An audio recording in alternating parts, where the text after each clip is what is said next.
Le thème d'aujourd'hui, c'est peut-on changer la monnaie et la finance, justement. Alors, pour essayer d'aborder cette question, c'est-à-dire la question du changement, eh bien, il faut d'abord essayer de comprendre comment ça fonctionne, ou parfois même comment ça dysfonctionne, et quelles ont été les politiques monétaires et financières qui ont été mises en œuvre, notamment depuis la crise des subprimes, la crise de 2008-2009, vous savez, avec la faillite de Lehman Brothers, et tout un ensemble de politiques qui ont beaucoup changé. Alors, la première chose qu'il faut dire, c'est essayer de comprendre comment est créée la monnaie, comment fonctionnent nos systèmes monétaires, parce que c'est un peu au cœur du sujet ici, et qu'on entend aussi beaucoup de choses, pas toujours très exactes, parfois beaucoup de fantasmes autour de la question de la création monétaire. Alors, on peut comprendre qu'il y ait des fantasmes, parce qu'on peut s'imaginer que si on peut créer de la monnaie et qu'on peut créer autant de monnaie qu'on veut, eh bien, on pourrait contrôler le monde, puisque on serait l'homme le plus riche du monde, parce qu'on pourrait toujours avoir accès à la monnaie. Mais en réalité, ce que je vais essayer de vous montrer ici, c'est qu'en fait, il n'y a personne individuellement qui crée de la monnaie, et même pas les banques. Et ça va être une chose importante. C'est-à-dire que ce n'est pas les banques seules qui créent de la monnaie, c'est, on va voir, le crédit bancaire. Et le crédit bancaire, ça veut dire qu'il y a forcément deux agents, un agent qui emprunte et la banque qui prête. Et c'est par ce mécanisme-là que va apparaître de la nouvelle monnaie. Je vais aussi expliquer pourquoi est-ce que, contrairement à ce qu'on pourrait croire, dans le système monétaire actuel, les banques centrales ne créent pas de monnaie. Elles ont une autre fonction, nous allons la voir, mais ce n'est pas les banques centrales qui créent la monnaie. Alors pour essayer de comprendre ces mécanismes de création monétaire, eh bien, il faut un peu simplifier bien sûr, donc il faut commencer par essayer de comprendre le fonctionnement de l'économie, et en général quand on parle d'économie, eh bien, on va distinguer trois types d'agents. Ce que j'appelle ici les agents de l'économie réelle, c'est-à-dire les agents qui vont produire, qui vont consommer, qui vont faire tourner l'économie. Et globalement, on peut distinguer donc ces trois types d'agents que sont les entreprises, les administrations publiques et les ménages. Donc ces agents, eh bien, ils ont besoin de consommer, ils ont besoin d'investir, ils ont besoin donc d'argent. Et pour avoir cet argent, eh lorsqu'il s'agit d'un investissement, ils vont très souvent l'emprunter auprès de leur banque, et ils vont aussi déposer l'argent qu'ils ont auprès de leur banque. Des banques de dépôt ou des banques de second rang, ou on dit aussi des banques commerciales. Et donc là, je vous ai mis 5 banques, histoire de montrer qu'il n'y a pas qu'une seule banque et qu'il y a de la concurrence entre les banques. Et donc la question qui se pose, c'est comment est-ce que ces agents-là vont accéder à l'argent des banques. Alors bien sûr, il y a l'argent qu'ils ont déposé, mais là, ce qui nous intéresse maintenant, c'est l'argent qu'ils n'ont pas et qu'ils vont devoir emprunter. Donc en général, les agents économiques, lorsqu'ils ont besoin de monnaie, eh bien, ils font un crédit bancaire, et ce crédit bancaire, il est accordé à un taux d'intérêt qui est, on va dire, le taux de marché, et comme vous le savez, le taux de marché n'est pas tout... Enfin, il y a un taux de marché, c'est un taux moyen du marché, mais bien sûr, le taux, en fait, il est individualisé. C'est dans le contrat, donc on peut négocier avec sa banque, on peut comparer les différentes propositions de différentes banques, et si vous avez déjà emprunté, notamment pour un achat, un bien immobilier, vous savez comme en plus les biens immobiliers c'est des emprunts à très long terme, enfin à 10, à 15, à 20, à 25 ans parfois, eh bien le taux d'intérêt, le niveau du taux d'intérêt va avoir un impact énorme sur le coût total de l'emprunt. Et donc, il faut essayer d'avoir le taux d'intérêt le plus faible possible. Et donc, qu'est-ce qu'on fait? On va démarcher des banques, puis on va chercher à négocier des taux d'intérêt les plus faibles possibles. Mais ces taux d'intérêt, ils tournent toujours autour d'une même moyenne du taux de marché. Alors concrètement, lorsqu'on veut emprunter, alors là, je vous ai parlé d'un ménage qui va emprunter pour un crédit immobilier, mais bien sûr, il y a beaucoup d'entreprises qui empruntent, évidemment, pour financer de l'investissement. Donc, comment ça fonctionne un crédit bancaire? Vous voyez, ça fonctionne de manière très simple, c'est une transaction. C'est comme une vente en fait, sauf que là on va vendre de la monnaie et on va en fait accorder un crédit, et donc quand on accorde un crédit en fait il y a bien un échange, c'est-à-dire qu'il y a bien deux flux, et là je le dis ça parce que c'est pas toujours net pour les gens que en fait comme une vente il y a deux flux, il y a un flux monétaire et un flux réel, c'est-à-dire il y a une marchandise qui va de la main du vendeur vers la main de l'acheteur, et puis il y a aussi de la monnaie qui va de la main de l'acheteur vers la main du vendeur. Et bien là c'est pareil, on a une marchandise qui est la monnaie, donc qui va du vendeur vers l'acheteur, la banque est vendeuse de monnaie en quelque sorte, et puis en échange, qu'est-ce qu'on donne? Qu'est-ce que donne l'entreprise ou le ménage à sa banque? Eh bien, elle donne une promesse de remboursement, avec intérêt, évidemment, sinon il n'y a pas d'intérêt ici. Et donc, qu'est-ce que la banque se retrouve, en fait, à disposer de quelque chose qui a de la valeur, c'est cette promesse, et on appelle ça, en économie, on appelle ça une créance. Hein, donc, disposer d'une créance, c'est disposer d'un contrat qui garantit un remboursement avec intérêt. Et donc ici, c'est un échange égal, puisque, en fait, l'entreprise a besoin d'argent maintenant, la banque, elle va essayer de gagner de l'argent en accordant un prêt, donc en se rémunérant sur l'intérêt. Et donc, voilà, donc on a ici un échange équivalent, exactement comme une transaction commerciale classique. Alors la question qui se pose, c'est, oui, d'accord, mais la banque, sa monnaie, elle la sort d'où? D'où vient la monnaie de la banque? Eh bien, en fait, la banque, c'est un agent, un peu comme les autres, finalement. C'est un agent qui dispose d'un compte bancaire, mais ce compte bancaire, il est auprès de la banque centrale. Nous allons ensuite l'intégrer dans le schéma. Et donc, elle a des liquidités. Et elle va puiser dans ces liquidités pour accorder un prêt. Donc, a priori, quand on voit les choses comme ça, on n'a pas tellement l'impression qu'il y a création monétaire. Si je m'arrêtais là, vous dire, ok, donc au fur et à mesure, quand la banque n'a plus de liquidité, elle ne peut plus accorder de crédit. Mais ça, c'est une manière, en fait, un peu naïve de voir les choses, et il faut ici prendre en compte un autre phénomène, le fait que les banques, eh bien, elles sont liées entre elles, c'est-à-dire qu'elles peuvent, elles aussi, se prêter entre elles. C'est ce qu'on appelle le marché interbancaire. Et donc, en fait, ça, c'est le secteur bancaire en général. Et ce secteur bancaire, eh bien, il est lié par le fait que les banques doivent organiser les transactions. Alors, là aussi, il faut comprendre une chose, c'est que quand une entreprise doit payer un salaire à un ménage, eh bien, si l'entreprise, elle est, par exemple, elle a un dépôt dans la banque B1 et le ménage, il a un dépôt dans la banque B3, eh bien, il faut que l'entreprise paye un salaire au ménage, donc il faut qu'il y ait un flux monétaire qui aille de l'entreprise vers le ménage, mais en fait, ça va se traduire par un flux réciproque de monnaie entre la banque B1 de l'entreprise et la banque B3 du ménage. Vous comprenez, hein, puisqu'on a, en fait, on va avoir un flux de compte à compte ici. Et en fait, il ne va pas y avoir de flux monétaire qui va circuler. Ça va juste être un flux de compte à compte, donc c'est ce qu'on appelle la monnaie scripturale, la monnaie jeu d'écriture. Et donc, si je vous dis ça, c'est parce que, en fait, reprenons notre entreprise qui a emprunté pour financer un investissement. Donc elle emprunte, donc la monnaie, elle récupère de la monnaie, et puis en échange, elle donne une créance. Donc on pourrait dire que le système bancaire dans son ensemble, eh bien, il a perdu. Hein, si on a emprunté 100 000 euros, eh bien, il y a 100 000 euros en moins de liquidité dans le système bancaire. On est d'accord. Sauf que l'entreprise, on est d'accord qu'elle n'emprunte pas pour garder cet argent sur son compte bancaire. Et puis même, quand elle emprunte, ça apparaît sur son compte bancaire, et donc ça apparaît comme de la liquidité aussi. Donc vous voyez bien que le système bancaire n'a pas perdu d'argent. Il faut, pour que le système bancaire perde de l'argent, il faut que l'entreprise récupère cet argent, c'est-à-dire le transforme en billets de banque, par exemple. Et dans ce cas-là, oui, il y aura la liquidité en moins dans les comptes des banques. Mais si l'entreprise, en fait, en général, elle ne va jamais, si elle a emprunté 100 000 euros, elle ne va jamais demander 100 000 euros en liquide, ça n'a aucun sens. Elle va devoir dépenser cet argent pour ses achats de biens d'investissement. Donc elle va le dépenser auprès d'autres entreprises, et donc ces dépenses, eh bien, ça va entraîner des revenus à d'autres entreprises, et ces revenus, ils vont aller irriguer les liquidités des banques B1, B2, B3, B4, B5. Donc en fait, ce que je suis en train de vous expliquer, c'est que lorsque une banque a puisé dans ses liquidités pour accorder un prêt à une entreprise, l'entreprise, en fait, elle a accordé un prêt en faisant en sorte que l'entreprise dispose maintenant des 100 000 euros sur son compte bancaire, et puis ces 100 000 euros, ils vont ensuite être dépensés, et donc aller irriguer les comptes des autres agents de l'économie, on est d'accord. Et en fait, le truc, c'est que les banques, les liquidités dont elles disposent, c'est les dépôts des ménages et des entreprises.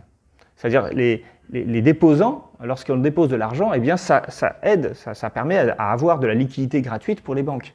Et donc en fait, si on a emprunté 100 000 euros, on n'a pas, asséché le réservoir de liquidité des banques en fait.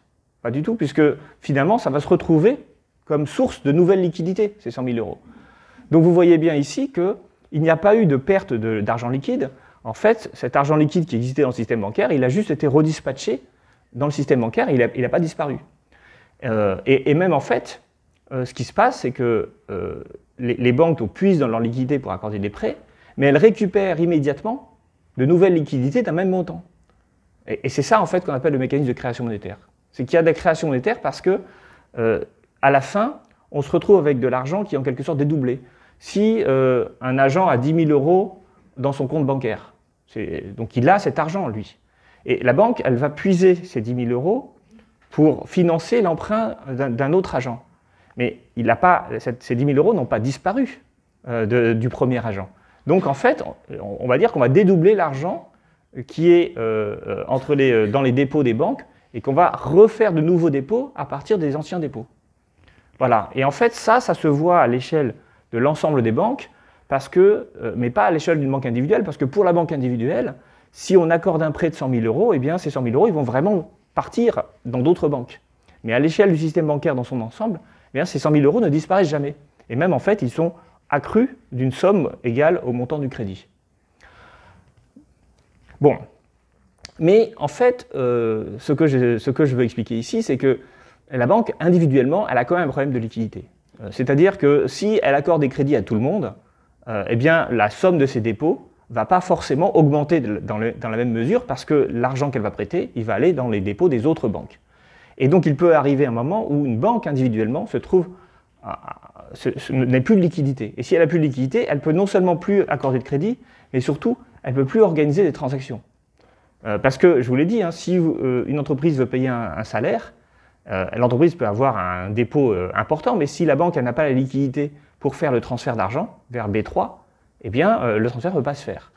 Donc, les banques ont toujours besoin d'avoir une réserve en liquidité devant elles pour pouvoir à la fois accorder des crédits et organiser les transactions. Alors, d'où vient cet argent? Eh bien, c'est là que sert le marché interbancaire. Le marché interbancaire, c'est le fait que les banques qui ont trop de liquidités vont, par rapport à leurs besoins, vont prêter aux banques qui manquent de liquidités les liquidités qu'elles ont trop. Et elles vont prêter avec un taux d'intérêt. Et donc ça veut dire que le système bancaire ne peut jamais se retrouver en panne de liquidité, puisque la liquidité ne cesse d'arriver par justement les dépôts des ménages qui ne cessent d'augmenter. Alors il y a un élément qui peut faire baisser la liquidité d'un système bancaire, c'est lorsque les gens vont déposer leur argent à l'étranger. On pourra en reparler si vous voulez, mais c'est ce qui s'est passé en Grèce en fait. Pendant la crise grecque en 2015, les gens n'arrivaient plus à retirer de l'argent dans les distributeurs parce qu'en fait, les flux d'euros avaient disparu de la banque centrale et parce que les agents économiques grecs, comme ils n'avaient pas du tout confiance dans l'économie grecque, eh bien, ils cherchaient à mettre leur argent en sécurité à l'étranger. Donc là, il n'y avait plus de dépôts dans les banques. Et donc là, il n'y avait plus du tout de système économique qui pouvait fonctionner. Bon, donc je vous l'ai dit, les banques se prêtent entre elles les dépôts qu'elles ont en plus, puisque dès qu'une banque individuellement fait un crédit, eh bien, ça va augmenter les dépôts des autres banques. Ça va faire baisser les réserves de liquidité de la banque qui a accordé un crédit, mais ça va faire augmenter les dépôts des banques qui seront les bénéficiaires en fait, des dépenses de l'argent qui est emprunté. Et donc, il faut recycler ces dépôts en permettant aux banques de prêter, aux banques en excès de liquidité, de prêter aux banques qui ont des besoins de liquidité. Le problème, c'est qu'il peut arriver des moments où les banques qui ont des liquidités à prêter ne veulent pas prêter ces liquidités à une autre banque. C'est ce qu'on appelle les crises de liquidité. Alors ça, c'est justement ce qui est arrivé en 2007, puisque en fait, le marché, ce qu'on appelle le marché interbancaire, c'est-à-dire ce qui permet aux banques d'avoir toujours des liquidités devant elles, c'est-à-dire qu'elles vont pouvoir emprunter auprès d'une autre banque, eh bien ce marché-là n'a plus fonctionné. Et pourquoi il n'a plus fonctionné? Et parce que, à cause de la crise des crédits subprimes aux États-Unis, il y avait un doute sur le fait que les banques pouvaient faire faillite. C'est-à-dire qu'on s'était dit, peut-être que des grandes banques vont faire faillite. Et alors là, le souci, c'est quand vous êtes la banque 5 et que vous connaissez votre situation, vous savez que vous n'allez pas faire faillite, mais la banque 3 vous demande de l'argent parce qu'elle a des besoins de liquidité. Si vous lui prêtez cet argent et si le lendemain elle fait faillite, eh bien, vous ne récupérez jamais votre argent. Et en fait, ce qui s'est passé avec la crise subprime, c'est qu'on savait qu'il allait y avoir des banques qui allaient faire faillite, et d'ailleurs, il y a eu des banques qui ont fait faillite, et on ne savait pas lesquelles feraient faillite, et donc les banques ont toutes arrêté de prêter aux autres banques. Et donc là, il s'est retrouvé ce qu'on appelle donc une crise de liquidité, c'est-à-dire que, en fait, du coup, ça voulait dire que les banques allaient cesser de prêter pour pouvoir continuer d'organiser des transactions. Donc il fallait qu'elles aient un matelas de liquidité important pour pouvoir être certaines qu'elles pouvaient organiser les transactions, parce que elle savait qu'elle ne pourrait plus demander des liquidités d'une banque qui pouvait être en excès de liquidité. Alors qu'est-ce qui s'est passé à ce moment-là? Si on était resté dans un système comme ça, eh bien, il y aurait eu des crises de liquidité et des banques qui se seraient vues, qui auraient fait faillite, en fait, simplement parce que les agents économiques ne pourraient pas retirer leur argent, pas plus qu'ils ne pourraient effectuer des paiements, parce que si la banque n'a plus de liquidité, elle ne peut plus faire de paiement. Et donc, pour éviter ça, eh bien, on a une banque centrale. En fait, la banque centrale, c'est la banque qui va être chargée de prêter en dernier ressort aux banques commerciales lorsqu'elles ont besoin de liquidités. En fait, c'est son rôle. Il faut savoir qu'aux États-Unis, jusqu'en 1913, il n'y avait pas de banque centrale. Il n'y avait que le système comme ça. Et en fait, ça peut tout à fait fonctionner. Si les banques se font confiance, il n'y a aucun problème. Les liquidités finissent toujours par revenir. Parce que, en fait, comme je l'ai dit, hein, les dépôts, les crédits font toujours les dépôts au bout d'un moment. C'est-à-dire que, voilà, donc ça revient toujours dans les banques, les crédits qu'elles accordent. Mais à condition que les banques, évidemment, se prêtent entre elles. Et le souci, c'est que dès qu'il y avait une crise bancaire ou une crise financière, les banques arrêtaient de se prêter entre elles. Donc il y avait des banques qui se retrouvaient sans argent. Donc du coup, il y avait ce qu'on appelle un bank run, c'est-à-dire que les gens allaient chercher de l'argent, retirer leur argent dans les banques. Et du coup, les banques, comme elles n'ont pas assez de liquidités par rapport à l'ensemble des dépôts qu'elles ont, elles faisaient faillite. Et donc évidemment, ça a entraîné beaucoup de crises bancaires et financières aux États-Unis à la fin du 19e siècle, au début du 20e siècle. Maintenant, quand vous avez une banque centrale, ce risque, en fait, il disparaît. Pourquoi il disparaît? Parce que la banque centrale, elle peut toujours émettre de la monnaie et elle peut donc toujours refinancer, et elle refinance les banques exactement comme les agences financent auprès des banques classiques, puisqu'elles accordent de la monnaie et elles récupèrent des créances de la part des banques. Alors, les créances, la différence qu'on a par rapport aux ménages, c'est que les banques centrales, en général, ne prennent pas des crédits qui sont juste des contrats de remboursement. Elles demandent aux banques commerciales de leur fournir des titres de créance. C'est ce qu'on appelle la mise en pension. C'est-à-dire qu'en fait, au lieu d'avoir un contrat dans lequel la banque B3, par exemple, qui veut se refinancer, s'engage à rembourser la banque centrale dans 2 semaines ou 1 mois. Hein. Comme c'est des problèmes de liquidité, c'est jamais à 10 ans ou à 20 ans. Hein. C'est à court terme, parfois c'est au jour le jour. C'est-à-dire c'est aujourd'hui pour le lendemain, parce qu'elles ont aujourd'hui un problème de liquidité, mais demain, on ne sait jamais, il y a peut-être beaucoup d'argent qui va rentrer dans les coffres.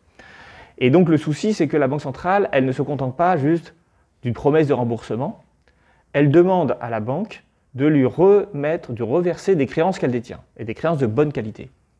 Et en fait, ce que très souvent les banques font, c'est qu'elles mettent en pension, en gage, on pourrait dire en fait, hein, des titres d'obligations publiques, par exemple. Et donc c'est ça qu'elles mettent pour rassurer. Donc si elles ont emprunté 10 millions d'euros hein, pour faire face à leurs besoins de liquidité d'aujourd'hui, eh bien il faudront qu'elles mettent en gage, en pension, l'équivalent de 10 millions d'euros en termes d'obligations publiques. Alors l'intérêt des obligations publiques, c'est que c'est des titres de très bonne qualité, donc la Banque centrale ne prend aucun risque. C'est-à-dire si la banque fait faillite le lendemain, c'est pas grave. Elle aura gardé les 10 millions d'euros en bons du trésor, en obligations publiques. Voilà, et donc elle ne risque pas de faire des pertes par rapport au crédit qu'elle accorde. Donc ça, c'est le refinancement classique des banques centrales. Alors vous voyez, le truc, c'est que le taux de refinancement bancaire, eh bien, il est décidé par la Banque centrale, et c'est un taux qui est différent du taux de marché. Le taux d'intérêt. Alors pourquoi il est différent? D'abord parce que c'est des prêts à très court terme, donc forcément c'est moins cher. Et puis ensuite parce qu'il s'agit ici du coût pour les banques. Et donc en fait ce que vont faire les banques centrales, c'est qu'elles vont décider du taux d'intérêt auquel les banques vont avoir le droit d'emprunter auprès d'elles. Et ce taux d'intérêt, il va du coup déterminer les taux auxquels les banques se prêtent entre elles. Et donc le taux de refinancement bancaire, il est très très proche du taux du marché interbancaire. Alors, je vous donne aussi un exemple. En 2007, hein, comme je l'ai dit tout à l'heure, eh bien, les banques n'osaient plus prêter aux autres banques. Et comme elles avaient toujours besoin de liquidité, elles ont eu en fait besoin d'un matelas en fait, de liquidité bien plus important qu'avant la crise.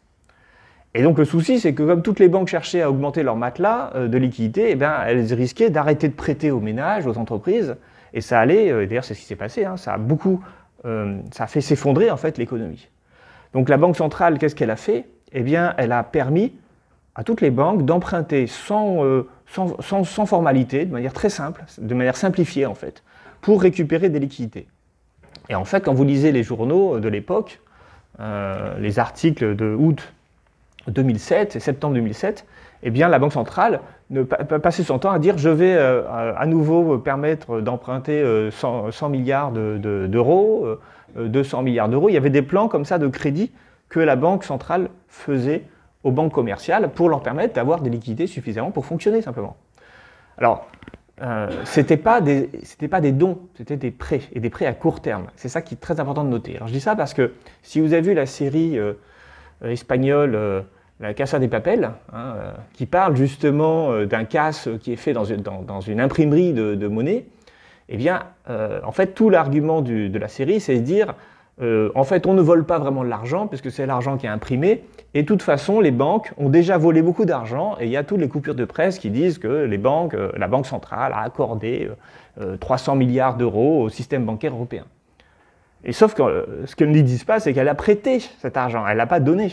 La Banque centrale ne donne jamais d'argent. C'est pour cette raison que je vais venir, que la Banque centrale ne crée pas de monnaie. Elle prête uniquement. Donc il n'y a pas, en fait, du point de vue de la banque, on a la même opération que pour les gens, c'est-à-dire qu'il y a des créances qui vont dans la Banque centrale, donc la banque perd des créances et elle gagne des liquidités. À la fin, elle n'est pas plus riche. Elle ne s'est pas enrichie avec cette opération. Elle a juste transformé des actifs de type créance, par exemple des obligations d'État, qu'elle détient, alors sur les entreprises, en fait, elle ne va pas donner à la Banque centrale des créances de ménage. Hein. Elle ne va pas donner ça parce que ce n'est pas des choses qui sont considérées de suffisamment bonne qualité. Elle va donner des titres publics. Et du coup, si elle donne 100 millions de titres publics et qu'elle récupère 100 millions d'euros de monnaie, elle n'est pas devenue plus riche, on est d'accord. Elle n'est même pas devenue plus pauvre, elle a juste transformé des actifs qui n'étaient pas de la liquidité avec lesquels on ne peut pas payer en liquidité avec lesquels on peut payer, on peut accorder des crédits, etc. Donc en fait, la Casa de Papel, en fait, elle raconte un peu n'importe quoi. Elle nous dit que les banques ont été aidées par la Banque centrale, ce qui est vrai, mais ce n'est pas des dons qui ont été faits. En fait, la Banque centrale ne donne pas de l'argent, elle ne donne jamais. Alors c'est la raison pour laquelle la Banque centrale ne crée pas de monnaie. Parce que, en fait, il faut distinguer ici deux choses, la monnaie centrale et la masse monétaire. Vous voyez, dans ce système, la Banque centrale n'agit pas directement sur les ménages. Elle agit en fait indirectement sur les ménages. En fait, ce qu'elle fait, c'est qu'elle refinance les liquidités des banques. Alors on pourrait dire, du coup, il y a bien des actifs financiers, les obligations, les créances, les obligations publiques qu'on a données, qui ont été transformées en liquidités. Donc on pourrait dire, et certains économistes le font, eh bien on a bien plus de monnaie dans le système, puisqu'on a plus de liquidités dans les banques. Mais attention, cet argent, cette liquidité, n'est pas utilisable pour faire des courses ou pour acheter quoi que ce soit. Et donc moi, j'ai tendance à dire, attention, cette transformation des bilans des banques, les bilans c'est actifs-passifs, donc les actifs des banques c'est ce qu'elles possèdent. Bon, avant, mettons dans une banque, vous avez 500 millions d'obligations publiques et 50 millions d'euros en liquidité. Bon, 50 millions, c'est pas suffisant, donc vous voulez augmenter votre liquidité et avoir donc 100 millions de liquidité. Donc vous avez vos 500 millions d'obligations publiques, vous décidez d'en redonner 100 millions à la Banque centrale et de récupérer 100 millions d'euros. Du coup, maintenant, votre bilan, c'est le même, sauf que au lieu d'avoir des actifs financiers dans votre bilan, vous avez maintenant des liquidités. Est-ce que ça, c'est une opération de création monétaire ? Moi, je pense pas. Je ne pense pas qu'on puisse dire que c'est une opération de création monétaire parce que cette monnaie ne sera pas utilisée pour des achats. Et donc, elle ne peut pas être inflationniste. Donc, qu'est-ce qui se passe ici ? Eh bien, c'est que la banque, si elle a maintenant 150 millions de liquidités au lieu de 50 millions, eh bien, elle va pouvoir prêter aux ménages. Et donc là, il va y avoir création monétaire. Et donc là, on va avoir ces 150 millions qui sont dans le dépôt, mais qui ne sont pas dans les dépôts des ménages, en fait. Aucun ménage ne s'est enrichi, donc il n'y a pas plus de pouvoir d'achat de la part des ménages. Par contre, il peut y avoir maintenant la possibilité pour les ménages d'emprunter auprès de leur banque, parce que si elle n'avait pas assez de liquidités, c'est qu'elle ne pouvait pas assumer à la fois les opérations de transaction et les crédits. Et donc, maintenant qu'elle a ses 150 millions de liquidités, elle peut faire du crédit et il peut y avoir de création monétaire. Mais j'aime bien vous montrer la différence entre ces deux formes de monnaie. Il y a une monnaie qui va circuler uniquement entre les banques centrales et les banques commerciales, et une monnaie, donc c'est la monnaie centrale, et une monnaie qui, elle, va circuler entre les banques et les agents de l'économie réelle. Et c'est cette monnaie-là qui va être achetée, qui va être utilisée pour faire des achats, pour avoir une activité économique. Et donc c'est cette monnaie-là qui est inflationniste. C'est-à-dire que si les agents ils ont beaucoup plus de monnaie, dans leur compte de dépôt, dans leur compte bancaire, eh bien, ils pourront effectivement, s'ils ont plus de monnaie, dépenser plus d'argent. Et si ils dépensent trop et qu'il n'y a pas assez d'offres pour leurs dépenses, eh bien, il va y avoir de l'inflation. Mais si la Banque centrale, elle accorde beaucoup de liquidités aux banques, ça ne va pas avoir le moindre effet sur l'économie réelle. Voilà, ça c'est ma thèse. Voilà. Je dis ça parce que quand vous allez sur Internet, peut-être certains d'entre vous connaissez un peu les théories monétaires sur Internet, ou sur des vidéos ou dans des livres, beaucoup de livres, ils disent « Ah, les politiques de la Banque centrale, lorsque la Banque centrale accorde beaucoup de liquidités aux banques, on va parler ici de ce qu'on appelle le quantitative easing, eh bien, elle nous dit « Ah ben ça c'est inflationniste, il y a une création monétaire et donc c'est inflationniste ». Et en fait, je pense qu'il faut regarder les choses un peu plus attentivement pour voir que voilà, ce que fait la Banque centrale en donnant des liquidités aux banques commerciales, c'est-à-dire en transformant leur bilan, en quelque sorte, ça n'a pas d'effet réel, en fait. En tout cas, pas directement. Voilà. Alors, évidemment, si elle ne le faisait pas, ça aurait des effets réels, parce que c'est pour ça qu'elle le fait. C'est-à-dire que si les banques commerciales n'ont plus assez de liquidités, alors là, il peut y avoir des drames. C'est-à-dire qu'elles peuvent faire faillite parce qu'elles ne peuvent plus faire face aux transactions. Imaginez que vous voulez payer votre commerçant et que votre carte bleue ne fonctionne plus, c'est quand même un peu embêtant. Et si la carte bleue ne fonctionne plus, c'est simplement parce que la banque n'a pas les liquidités pour verser sur la banque de la personne chez qui vous achetez. Vous voyez? Bon, alors je suis un peu désolé si c'est un peu technique, mais si vous voulez, si vous avez une question, je suis prêt à répondre. Oui, madame. On entend toujours parler d'un coefficient multiplicateur des liquidités des banques qui accordent des prêts. Oui. C'est bien inflationniste, ça? C'est bien une augmentation de la monnaie distribuée? Non, mais c'est pas inflationniste, mais vous avez raison, il y a un coefficient multiplicateur. En fait, ce que je vous ai dit tout à l'heure, que les banques puisent dans les dépôts des ménages leurs liquidités avec lesquelles elles vont accorder de nouveaux crédits. Mais je le dis aussi qu'elles ne puissent pas tout, en fait, parce qu'elles ont toujours besoin d'avoir un matelas de liquidité. Eh bien, c'est ça, en fait, la différence de coefficient multiplicateur. Si les ménages ont déposé, je dis n'importe quoi, 100 millions d'euros chez vous, vous n'allez pas prêter 100 millions d'euros, parce que du coup, vous n'aurez plus de liquidité. Alors, bien sûr, vous allez en récupérer une partie, mais l'essentiel des 100 millions d'euros que vous allez prêter, il va aller dans les coffres des autres banques. Et donc, ce coefficient de multiplicateur, eh bien, c'est ça. C'est en quelque sorte le ratio de liquidité que vont avoir les banques. Donc, le ratio de liquidité, c'est les liquidités qu'elles possèdent sur les dépôts des ménages qu'elles ont. On entend parler d'un coefficient de 6 ou 8. Ah oui, c'est même plus, on peut faire un coefficient de 10. Oui, alors attention, il y a un autre coefficient, c'est le ratio de solvabilité. Et c'est peut-être celui-là dont vous parlez en fait, qui est à 6 ou 8. Le ratio de solvabilité, c'est le ratio entre le capital, les fonds propres d'une banque, c'est-à-dire ce qu'elle possède en valeur, en biens immobiliers, en actifs qu'elle possède elle, parce que la banque elle a aussi des choses qu'elle possède en propre, donc c'est pour ça qu'on appelle les fonds propres, et les créances, c'est-à-dire les crédits qu'elle a accordés. Et ça, c'est très important sur le ratio de solvabilité. Il est, à mon avis, plus important que le ratio de liquidité, parce qu'il implique que si jamais une banque se retrouve avec des mauvais crédits, c'est-à-dire qu'en gros, les gens ne remboursent pas, parce qu'on ne l'a pas dit ici, mais enfin, le risque que prend une banque, c'est que le ménage ne rembourse pas ou l'entreprise ne rembourse pas, elle fait faillite avant. Et dans ce cas-là, il faut qu'elle éponge les pertes, parce qu'elle a bien toujours prêté par rapport à des liquidités d'un déposant. Donc en fait, cet argent, elle a emprunté à un déposant pour pouvoir le prêter à une entreprise. Si l'entreprise fait faillite, eh bien elle a une perte. Donc il faut qu'elle soit capable de rembourser le déposant et donc qu'elle ait des capitaux propres suffisants pour cela. Et donc ça, c'est ça que permet de calculer le ratio de solvabilité. Donc on a deux ratios, le ratio de liquidité, l'idée que les banques doivent toujours garder un peu de liquidité par rapport aux dépôts qu'elles ont, parce que plus elles ont de dépôts, plus il va y avoir de transactions en fait. Et le ratio de solvabilité, c'est ce que la banque possède par rapport à ce en quoi elle est engagée en termes de risque, c'est-à-dire des créances qu'elle a apportées. Les règles ont été renforcées d'ailleurs. Oui, et surtout les règles de solvabilité qui ont été renforcées. Les règles de liquidité, elles sont beaucoup moins importantes aujourd'hui, parce qu'en fait, la Banque centrale peut résoudre tout problème de liquidité. En fait, c'est pour ça que Cantona, quand il dit on va casser le système bancaire en demandant à tous les citoyens d'aller récupérer leur argent liquide. Vous vous souvenez, enfin, c'est vieux ça, c'était après 2009 justement. Il y a des gens, on a encore ces théories, des gens qui disent on va braquer tout le système bancaire en se coordonnant pour aller récupérer notre argent liquide. Et en fait, d'un point de vue purement théorique, évidemment, ça pose un problème individuellement à la banque, c'est-à-dire qu'il faut qu'elle ait les liquidités pour vous rembourser, c'est toujours pareil. Elle ne les a pas, les liquidités. Mais en fait, elle a toujours le droit de demander à la Banque centrale de lui donner ses liquidités. Et la Banque centrale, elle pourra toujours lui donner ses liquidités. Tant qu'il y a des créances que la banque dispose, et la banque, elle dispose beaucoup de créances, elle ne dispose que de ça quasiment. Donc tant qu'on a des bonnes créances qu'on peut redonner à la Banque centrale, eh bien, on ne sera jamais à sec, en fait. Le problème, c'est qu'on ne pourra pas imprimer tous les billets, quoi. C'est ça le souci. C'est-à-dire qu'en fait, voilà, on n'a pas beaucoup. En fait, et même le fait que le cash est de moins en moins utilisé fait que la Banque de France, elle demande à l'imprimerie nationale de faire de moins en moins de billets. Et donc, si tout le monde devait se ruer sur les distributeurs automatiques et récupérer tout leur argent en liquide, ça ne marcherait pas, on ne pourrait pas le faire pour des raisons logistiques, simplement.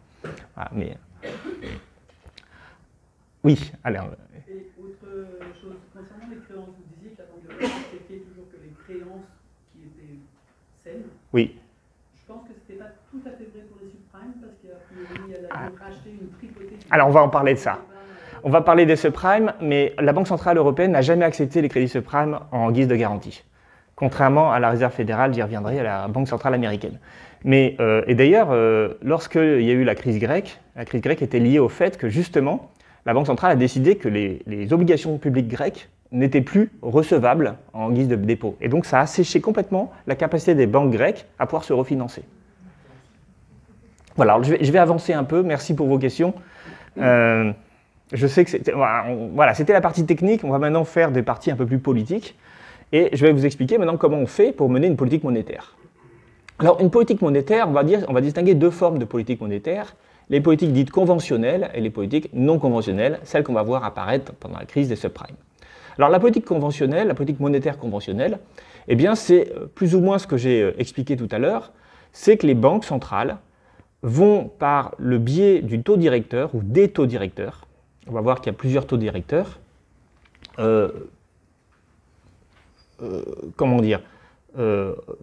inciter plus ou moins les banques à accorder plus ou moins de crédits. Alors, quel est l'objectif des banques centrales et qu'est-ce qu'elles veulent faire par les taux directeurs? En fait, il y a deux choses qu'on veut faire quand on est une banque centrale. La première chose, c'est de limiter l'inflation. Donc, on a en général, les banques centrales ont en général un mandat de stabilité des prix. Et alors, stabilité des prix, c'est plus large que l'inflation. Ça veut dire aussi qu'il faut limiter la déflation. On n'en parle jamais, mais en fait, une banque centrale, comme elle a pour vocation de stabilité des prix, elle n'aime pas non plus quand les prix baissent. Les prix, il faut qu'ils augmentent peu. Voilà. Alors, l'objectif d'inflation aujourd'hui de toutes les banques centrales dans les pays développés, c'est 2% d'inflation. Alors, vous voyez, d'ailleurs, c'est bizarre parce que ça veut dire que l'objectif de stabilité des prix, ce n'est pas 0% d'inflation. Pourquoi 2%? Alors, il n'y a pas de règle claire. Moi, j'ai lu beaucoup de papiers de recherche où parfois ils disent qu'un bon objectif de stabilité des prix devrait être 1,4%. D'autres qui pensent qu'il faudrait que ce soit plus de 2%. Il n'y a pas de théorie très claire. Finalement, c'est un chiffre rond. Et ce qu'on dit souvent, c'est qu'on a besoin d'un peu d'inflation pour permettre plus, parce que les prix sont souvent rigides à la baisse. Par exemple, les salaires, c'est difficile de baisser les salaires. Donc, comme on ne veut pas baisser les salaires, eh bien, en fait, on va les maintenir à au même niveau nominal, mais avec de l'inflation, du coup, le pouvoir d'achat des salariés va baisser. Et donc, l'inflation, ça permet en quelque sorte de fluidifier un peu les mécanismes d'ajustement des prix, parce que certains prix sont rigides, ne peuvent pas s'ajuster à la baisse. Donc, avec l'augmentation de tous les autres prix, eh bien, on fait comme ça baisser les prix les plus rigides. Donc, c'est pour ça que les économistes disent un peu d'inflation, c'est jamais très mal. Mais au-delà d'un certain seuil, alors 2%, pourquoi 2%? Eh bien ça, c'est pas clair, personne n'a de théorie pour dire ça. Et d'ailleurs, en passage, dans les traités européens qui déterminent le rôle de la Banque centrale européenne, il n'y a pas du tout de définition de la stabilité des prix. C'est-à-dire que, en fait, il y a juste dit, il faut que le mandat de la Banque centrale doit être, la BCE doit être la stabilité des prix, mais ils ne disent pas ce que ça signifie concrètement. Et donc la Banque centrale a décidé d'interpréter ce mandat. Et en 1998, donc un an avant sa création formelle, eh bien, les banquiers centraux se sont entendus pour le fait de dire que stabilité des prix voulait dire une inflation proche, mais plus faible, mais inférieure à 2%. Ça, c'était leur objectif jusqu'en 2023. Et en 2023, la BCE a réinterprété son mandat et elle a dit que maintenant, la stabilité des prix, c'était autour de 2%. Et elle a fait sans rendre compte à personne. J'y reviendrai parce que c'est une question de l'indépendance de la Banque centrale. Bon, ça ne change pas tant que ça, vous allez me dire, mais vous voyez, proche mais inférieur à 2%, ça veut dire que 1,5, ben, c'est bon. Alors que si vous dites que votre objectif c'est autour de 2%, ben 1,5 c'est plus bon. Vous voyez, donc ça veut dire que l'objectif actuel, il est, comment dire, il admet plus d'inflation que l'objectif de 98. Alors la BCE n'a que cet objectif-là, elle a un deuxième objectif secondaire, mais secondaire par rapport au premier, qui est d'accompagner les politiques économiques européennes. Bon, ça ne veut pas dire grand-chose, mais ça veut dire que tant que l'objectif de stabilité des prix est réalisé, eh bien elle peut faire d'autres choses, voilà, pour aider les politiques européennes. La Réserve fédérale, donc la Banque centrale américaine, elle a clairement deux objectifs qui sont mis au même niveau. D'une part, la lutte contre l'inflation, et d'autre part, l'emploi. C'est-à-dire, on peut dire un peu la croissance. Alors en fait, c'est intéressant parce que le niveau des taux d'intérêt décidés par les banques centrales, ce qu'on appelle les taux directeurs, eh bien, il va justement avoir une influence sur l'inflation et sur la croissance, et je vais essayer d'expliquer comment. Tout d'abord, il faut ici dire ce que c'est qu'un taux directeur, parce que souvent on entend ce terme taux directeur avec un S d'ailleurs, donc il y a plusieurs taux directeurs, et en fait ils sont au nombre de 3. D'abord on a le taux directeur principal, c'est le taux de refinancement bancaire, c'est celui dont j'ai parlé. C'est-à-dire les banques centrales refinancent les banques commerciales, mais en échange d'un intérêt, ici le taux de refinancement bancaire. On a un autre taux directeur qui est aussi important, qui est le taux de dépôt. Alors le taux de dépôt, c'est autre chose. C'est ce que les banques commerciales touchent en rémunération du fait d'avoir de l'argent déposé dans les comptes de la Banque centrale. Ça veut dire que, en fait, les banques commerciales gagnent de l'argent en fonction du taux de dépôt. Alors bien sûr, le taux de dépôt est inférieur au taux de refinancement. Sinon, la Banque centrale ferait des pertes. Mais il a beaucoup augmenté. Et si les banques commerciales arrêtent d'emprunter, et qu'elles ont beaucoup d'argent à déposer, eh bien ça peut coûter très cher à la Banque centrale. Pendant la crise de après la crise de 2008-2009, on est arrivé à des taux de refinancement qui étaient quasiment égal à zéro, donc des taux de dépôt qui étaient négatifs. Ça veut dire que les banques commerciales devaient payer la Banque centrale si elles avaient des dépôts en banque, et donc des liquidités. Et donc ça a incité les banques commerciales à ne pas avoir trop de liquidités. Donc qu'est-ce qu'elles devaient faire? Elles devaient prêter de l'argent. Et c'était une manière de pousser les banques commerciales à accorder des crédits. Alors comme vous l'avez vu, au bout d'un moment, cet argent finit toujours par revenir en liquidité chez les banques, mais pas forcément à celle qui a fait du crédit. Donc chacun essaye quelque part de se refiler la charge des liquidités et de ce qu'elle doit payer à la Banque centrale.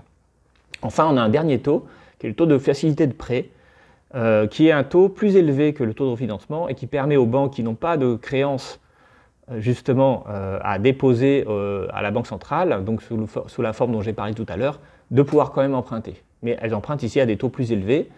Et ça, c'est comme ça que les banques centrales, que les banques commerciales grecques ont pu quand même se refinancer pendant quelques mois, avant que la Banque centrale décide de plus du tout prêter aux banques commerciales. Donc on a en fait, c'est un peu un emprunt d'urgence en fait, qui est fait pour les banques, qui est plus élevé que le taux de refinancement. Alors, bon, pourquoi ces taux sont importants? Eh bien parce qu'en fait, ils vont déterminer indirectement les taux auxquels les banques commerciales vont prêter de l'argent. Et donc, finalement, le coût du crédit pour les ménages et les entreprises. Pourquoi ça a cet effet-là? Vous voyez, vous commencez à comprendre. Lorsque une banque accorde un crédit à une entreprise, elle va se retrouver à perdre en liquidité. Et donc, elle va se retrouver, sans doute, à avoir besoin de réemprunter l'argent qu'elle a perdu en liquidité à la Banque centrale. Donc, si la Banque centrale lui propose un taux à 2%, elle n'aura aucun intérêt à prêter cet argent à un taux de 2% aux ménages et aux entreprises. Donc en fait, elle va essayer de se rémunérer sur la marge qu'il y a entre le taux auquel elle emprunte auprès de la Banque centrale et le taux auquel elle prête aux ménages et aux entreprises. Donc le taux du crédit pour les particuliers, pour les entreprises, pour les administrations publiques également, parce que vous savez que les communes, les collectivités territoriales, elles empruntent aussi auprès des banques.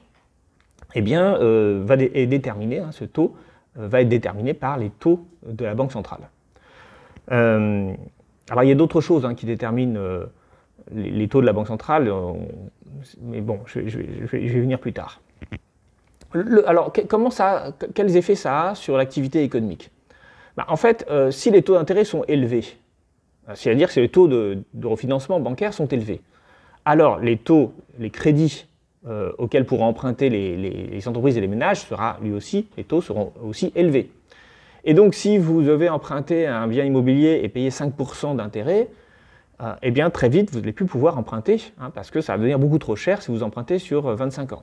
Si vous êtes une entreprise et que vous voulez financer un investissement sur 10 ans, eh bien pareil, si le taux d'intérêt est à 7 ou 8%, vous risquez de renoncer à votre investissement, alors que si on vous propose un taux d'intérêt à 3%, vous serez capable de le faire. En gros, les investissements seront plus faciles à rentabiliser si les taux d'intérêt sont faibles que si les taux d'intérêt sont élevés. Et donc l'idée ici, c'est que si vous voulez favoriser l'emploi, qui est la mission de la Réserve fédérale américaine, eh bien vous aurez tendance à baisser les taux d'intérêt. En baissant les taux d'intérêt, vous facilitez, vous incitez au crédit, hein, donc vous facilitez les crédits bancaires, et donc ça permet aux entreprises et aux ménages d'emprunter plus facilement, soit pour consommer, soit pour investir. Donc un faible taux d'intérêt de la Banque centrale permet d'accompagner la croissance économique. Maintenant, si vous avez un problème d'inflation, comment est-ce que la Banque centrale résout le problème d'inflation en la diminuant? Eh bien, en fait, c'est un peu la même idée, c'est-à-dire que pour résoudre le problème d'inflation, on va chercher à augmenter les taux d'intérêt, parce que si on augmente les taux d'intérêt, il y aura moins de crédits bancaires, donc il y aura moins de création monétaire. Et donc, s'il y a moins d'argent disponible dans l'économie, il y aura moins de demandes, et du coup, s'il y a moins de demandes, les prix vont baisser, parce que les agents, les offreurs, hein, les entreprises, pourront plus vendre, donc elles vont baisser leurs prix. Donc le mécanisme derrière tout ça, en fait, c'est un mécanisme en fait assez simple, qui dit la chose suivante: lorsque la croissance est trop faible, baissez les taux d'intérêt, et puis, et dans ce cas, vous aurez plus d'investissement, plus d'emplois, plus de production. Et si au contraire, c'est l'inflation qui est trop élevée, alors là, vous avez intérêt à augmenter vos taux d'intérêt pour limiter la surchauffe, éviter le crédit bancaire, et du coup, il y aura normalement moins de demandes de la part des agents, et donc ça va limiter la hausse des prix. Voilà. Donc en fait, on a un instrument qui peut soit essayer de favoriser la croissance, soit lutter contre l'inflation. Alors vous comprenez qu'il y a un souci ici, c'est que si jamais vous avez à la fois peu de croissance et beaucoup d'inflation, eh ben vous ne savez pas quoi faire. C'est ce qu'on appelle la stagflation. Et là, les politiques monétaires sont un peu impuissantes, puisqu'elles peuvent simplement arbitrer quand il y a un choix entre croissance et inflation. Enfin, il faut soit lutter contre l'inflation, soit avoir de la croissance. Mais quand vous avez les deux en même temps, c'est-à-dire l'inflation et la récession, par exemple, ça c'est très embêtant. Heureusement, ça arrive en fait assez peu fréquemment. Par exemple, aujourd'hui, on a une décroissance de l'inflation, et on a aussi une décroissance économique. donc finalement, ça veut dire que la Banque centrale européenne va plutôt avoir tendance à baisser ses taux d'intérêt. L'autre chose que doivent faire les banques centrales, c'est superviser le système bancaire, c'est-à-dire faire en sorte que justement les règles prudentielles, donc les deux ratios dont on a parlé tout à l'heure, c'est le ratio de solvabilité et le ratio de liquidité, mais surtout le ratio de solvabilité, soient dans des seuils acceptables pour la Banque centrale. En fait, l'objectif, c'est qu'on a vu pendant la crise financière que quand une grande banque faisait faillite, c'était la catastrophe. Alors pourquoi c'est la catastrophe? Parce que les banques, elles ont beaucoup prêté à des ménages et des entreprises, mais surtout, elles ont beaucoup emprunté à d'autres banques. Et donc, si une banque se retrouve à ne plus pouvoir rembourser une autre banque, eh bien, ça fait ce qu'on appelle un risque systémique, c'est-à-dire qu'il peut y avoir une faillite en chaîne de toutes les banques. C'est-à-dire que même si vous êtes une banque saine, si vous avez prêté à une banque qui n'est pas saine, qui a fait n'importe quoi, eh bien, vous pouvez subir des pertes. Et en fait, comme le ratio risque sur fonds propres, il n'est pas très élevé, hein, en fait, c'est bien le principe, c'est-à-dire que les banques, elles sont là pour prendre des risques. Eh bien, si jamais vous avez une partie de vos actifs qui disparaissent, eh bien, vous risquez d'avoir un bilan négatif et donc de faire faillite. Et donc, le souci des banques, des banques centrales, c'est d'éviter que des grosses banques, des banques qui ont prêté à beaucoup de gens et qui ont emprunté à beaucoup de gens, fassent faillite, parce que là, ça peut avoir d'énormes effets. C'est ce qui s'est passé avec la faillite de Lehman Brothers, hein, puisque du coup, ça a entraîné une faillite en chaîne.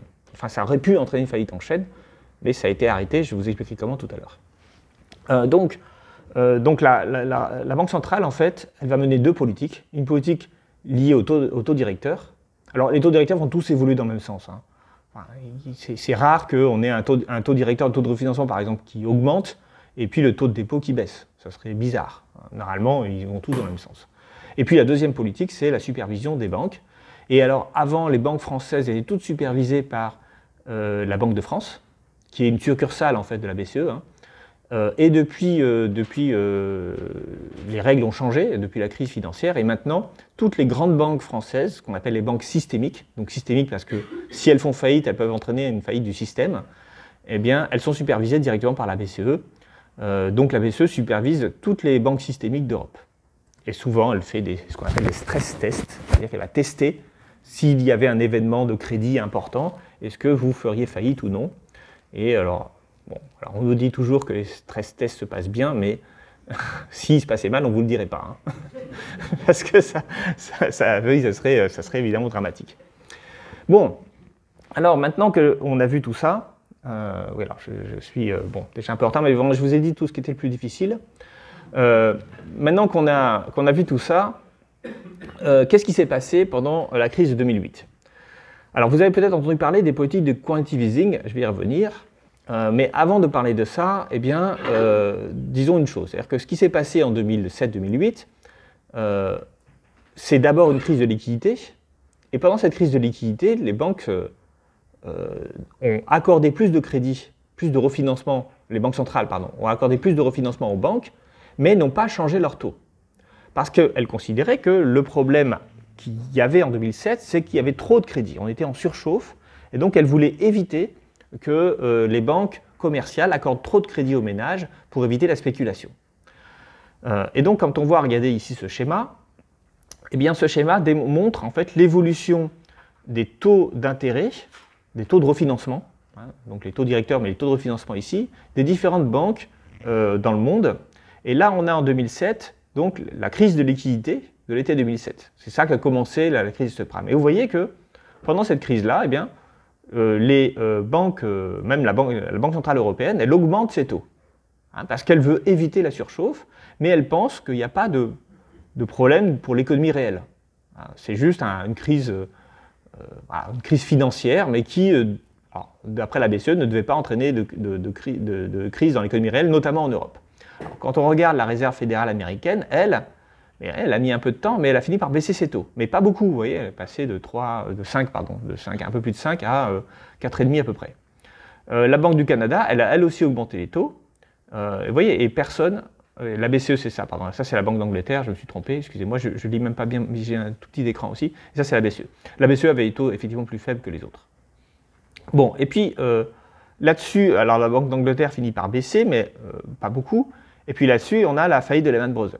Et la faillite de Lehman Brothers, toutes les banques centrales vont du coup mettre leur taux quasiment à zéro, sauf la BCE hein, qui va mettre à 1%. Mais c'est très très faible, c'est historiquement le plus faible taux à cette époque-là hein, qu'avait eu la Banque centrale. Alors vous voyez qu'il y a une banque un peu spéciale, qui est la Banque du Japon, j'en reparlerai tout à l'heure, qui elle était à moins de 1% et puis s'est retrouvée quasiment à zéro. Alors là on n'est pas à zéro en 2009, mais en fait on va très vite arriver à zéro, mais vraiment zéro quoi, comme taux directeur. Donc, pourquoi est-ce que la crise de liquidité n'a pas entraîné une baisse des taux et pourquoi est-ce que la faillite de Lehman Brothers a entraîné une baisse des taux? Parce que la crise de liquidité, c'était un problème purement bancaire. Ça n'avait pas d'effet sur l'économie réelle. Et comme on voulait éviter la surchauffe, c'est-à-dire on voulait éviter la spéculation, le fait que les ménages et les entreprises empruntent trop, eh bien, on a laissé des taux d'intérêt élevés. Mais quand il y a eu la faillite de Lehman Brothers, alors on avait ce qu'on appelle un événement systémique, c'est-à-dire qu'on risquait d'avoir toutes les banques qui font faillite, et surtout ce qui s'est passé, c'est que les banques ont arrêté de prêter. Elles ne pouvaient plus prêter parce qu'elles craignaient en fait, de ne pas être remboursées. Elles avaient des contraintes de solvabilité, cette fois-ci, qui étaient très importantes. Et donc il y a eu ce qu'on appelle un credit crunch, c'est-à-dire un effondrement du crédit bancaire. Et ça, évidemment, ça a entraîné une récession. Et en période de récession, si on a des taux d'intérêt élevés, alors on est sûr que la récession va être encore plus profonde. Et donc, pour éviter la récession, eh bien, les banques centrales ont toutes baissé, mais à un niveau très important, leur taux d'intérêt, parce que la référence à ce moment-là, c'était quand même la crise de 29. Hein. Donc il ne fallait surtout pas tarder et attendre et laisser la crise devenir une dépression. Donc il fallait intervenir très vite pour favoriser le crédit. Alors le problème, c'est que, en fait, même si on a favorisé le crédit, il n'y avait pas de crédit, parce que même si les taux d'intérêt étaient faibles, les entreprises n'avaient pas envie d'investir, parce qu'elles n'avaient pas de consommation derrière, parce que c'était la crise. Hein. Donc c'est le souci. Souvenez-vous, la faillite de General Motors, il y a eu quand même beaucoup de choses qui sont passées pendant cette période-là. Alors, est-ce que j'arrive à passer la diapo suivante? Ah.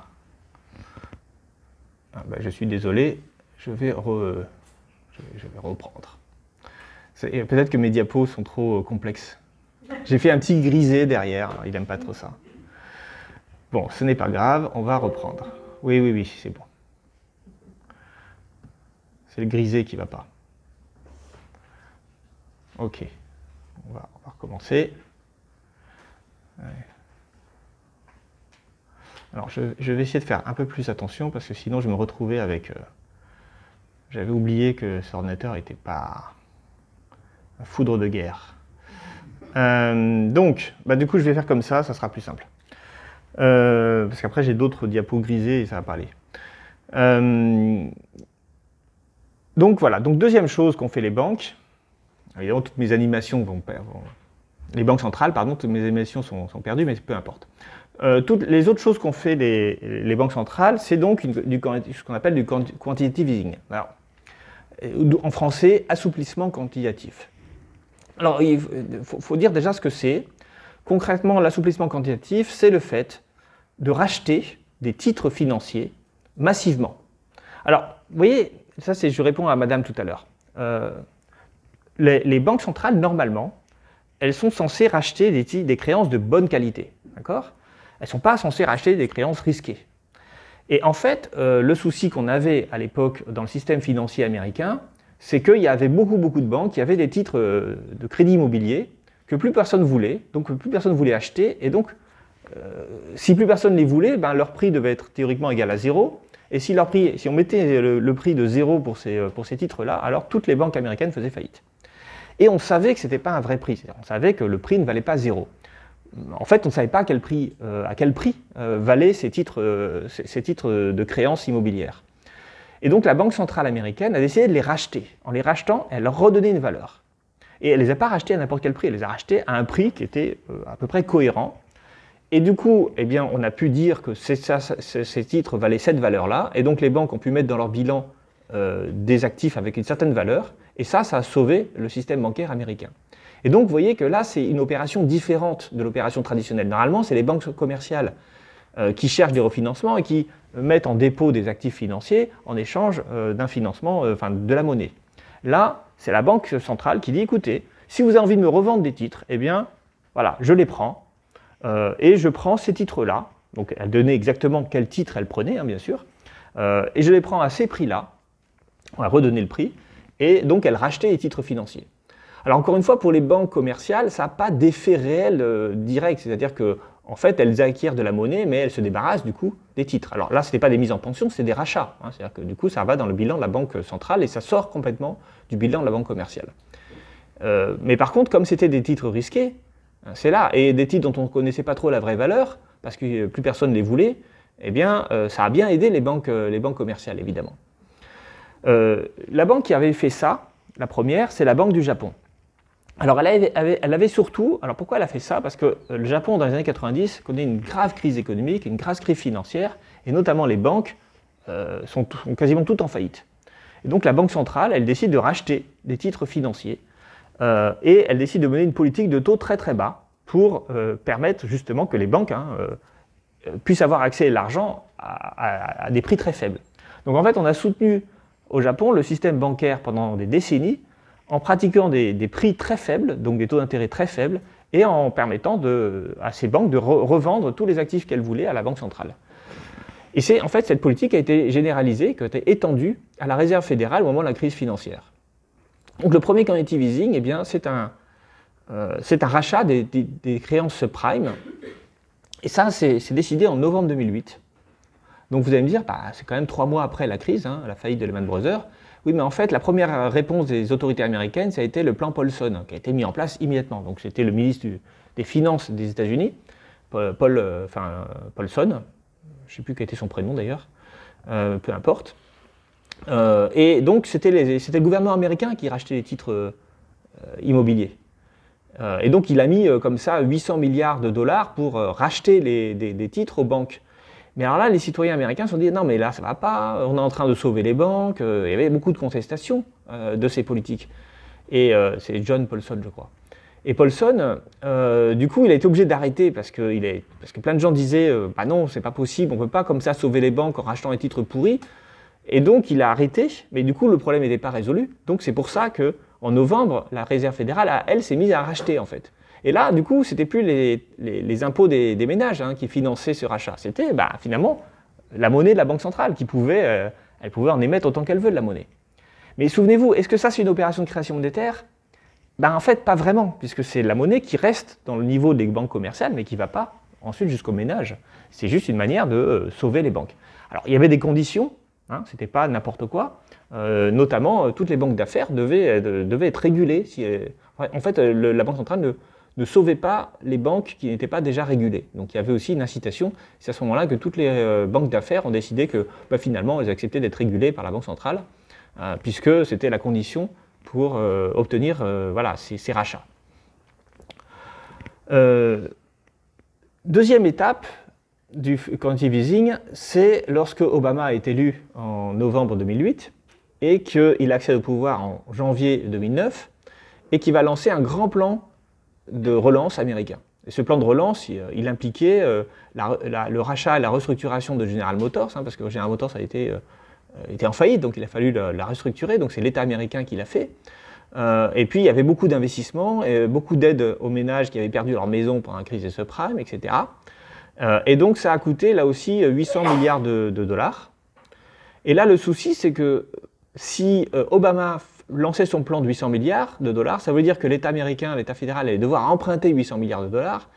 Et là le danger c'était que les taux d'intérêt augmentent. Et que du coup l'État américain se retrouve à devoir rembourser avec des taux d'intérêt très élevés. Et là, la Banque centrale a dit, mais attendez, moi, il y a un truc que je peux faire, je peux racheter des obligations publiques sur les marchés. Alors pourquoi, ça sert à quoi pour que la Banque centrale rachète des obligations publiques sur le marché?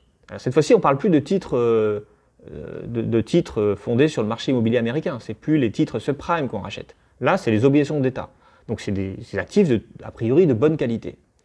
Le souci, c'est que, en fait, quand il y a trop d'obligations publiques en circulation dans le système financier, eh bien, ça fait baisser leur valeur. En gros, les gens, ils veulent plus les acheter, puis surtout qu'à l'époque, l'économie américaine est en crise, on se pose des questions sur est-ce qu'il n'y aura pas à avoir un défaut de l'État américain. Donc, du coup, les obligations publiques voient leur valeur baisser.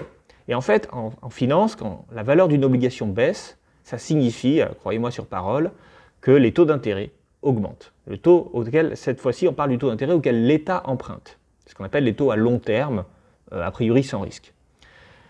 Et en fait, ça, c'est pas bon. C'est-à-dire que si on veut faire un plan de relance pour sauver l'économie américaine, on ne veut pas que l'État américain il paye des taux d'intérêt à 3-4% sur 10 ans. Ça sera le contribuable américain qui devra les payer et ça ne va pas être bon. Donc, la Banque centrale américaine a décidé qu'elle allait racheter massivement des obligations publiques américaines de manière à faire augmenter le cours, donc artificiellement quelque part, le cours des obligations pour faire baisser les taux d'intérêt.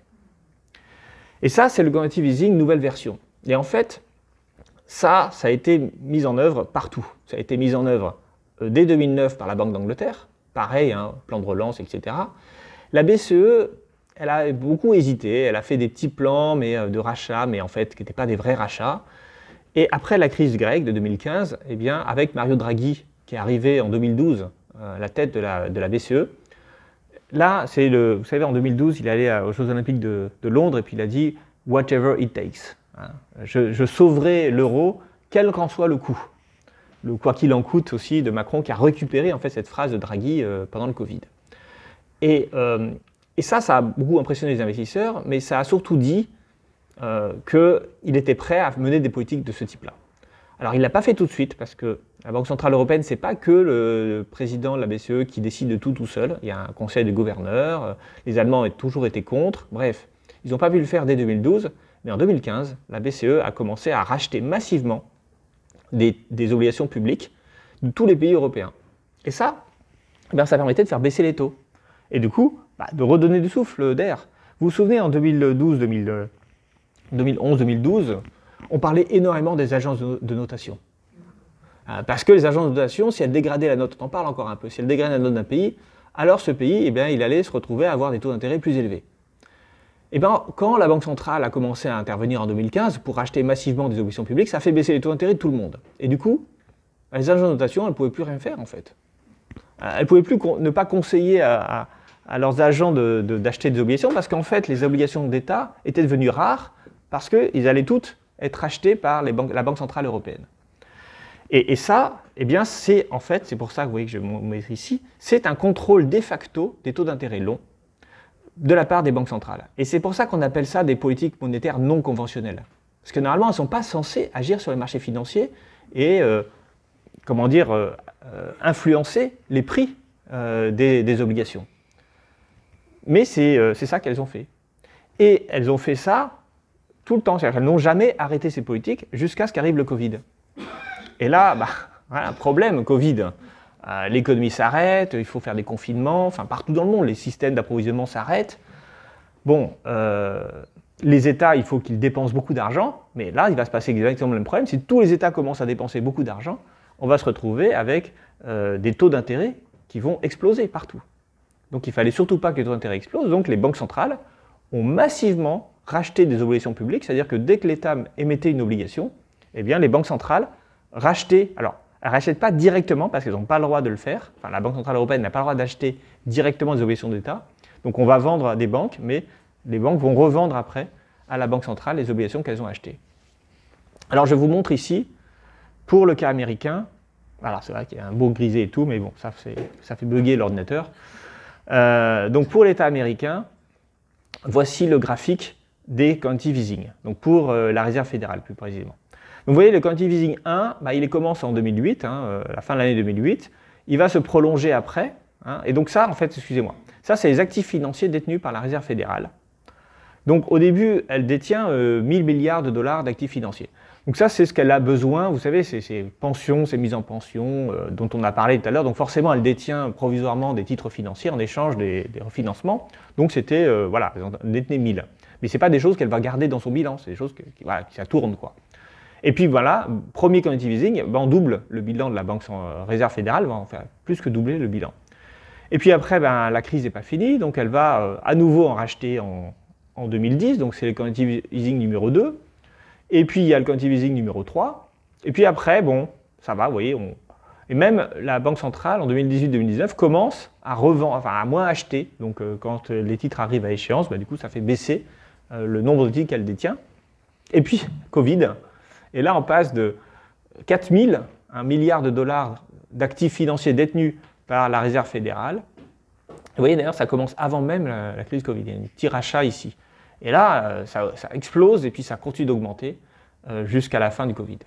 Et on passe à 9000, quoi. Donc, ça montre l'effort de la Réserve fédérale, mais la Banque centrale européenne a fait la même chose, pour faire baisser les taux d'intérêt. Ça, c'est la BCE. Et dans ce graphique, on voit ici la part des obligations publiques détenues par la BCE en noir et les autres institutions monétaires et financières de la zone euro. Donc pareil, on va jusqu'en 2021, donc c'est le moment après 2021, il va y avoir moins de quantitative easing, donc c'est pour ça que ça ne sert à rien de regarder plus tard. On voit que vous voyez, donc c'est différent parce que jusqu'en 2015, il y a eu, les obligations publiques des États étaient très majoritairement détenues par des banques et des assurances de la zone euro. Alors on a aussi en blanc évidemment ceux qui sont détenus par d'autres agents à l'étranger. Par exemple en termes de réserve de devises, la Banque centrale de Chine peut détenir des obligations publiques allemandes, françaises ou autres. Ça c'est des réserves et donc il y a beaucoup d'obligations publiques qui vont en dehors de la zone euro. Mais ce qui est intéressant ici, c'est que du coup, les banques, les institutions monétaires et financières de la zone euro, leur part en fait diminue beaucoup et la part de la BCE, eh bien, elle a énormément augmenté. Et donc en fait, on a émis beaucoup d'obligations publiques, mais elles ont été en grande partie rachetées par la BCE et c'est ça que ça démontre ici. Et vous voyez que par rapport à la Réserve fédérale, le saut commence après 2015. C'est là qu'on va vraiment mettre en place le quantitative easing dans la zone euro. Et ça veut dire que la BCE devient un acteur majeur des marchés des obligations, en fait. C'est-à-dire que c'est elle qui détermine le prix des obligations, quasiment, puisqu'elle en rachète plein. Alors bien sûr, ça reste des prix de marché, mais en gros, si elle se dit, tiens, aujourd'hui, je vais en acheter je vais acheter pour 100 milliards d'euros d'obligations publiques, bah, ça augmente le cours en fait. Voilà, c'est ça que ça veut dire. Et donc en augmentant le cours, eh bien, ça fait baisser les taux d'intérêt. C'est ça l'objectif. Alors je vais rester comme ça sur... parce que j'ai encore des trucs grisés. Voilà, donc évidemment, cette politique de quantitative easing, c'était en quelque sorte une forme de politique qui vise à faire baisser des taux qui ne sont pas les taux de refinancement.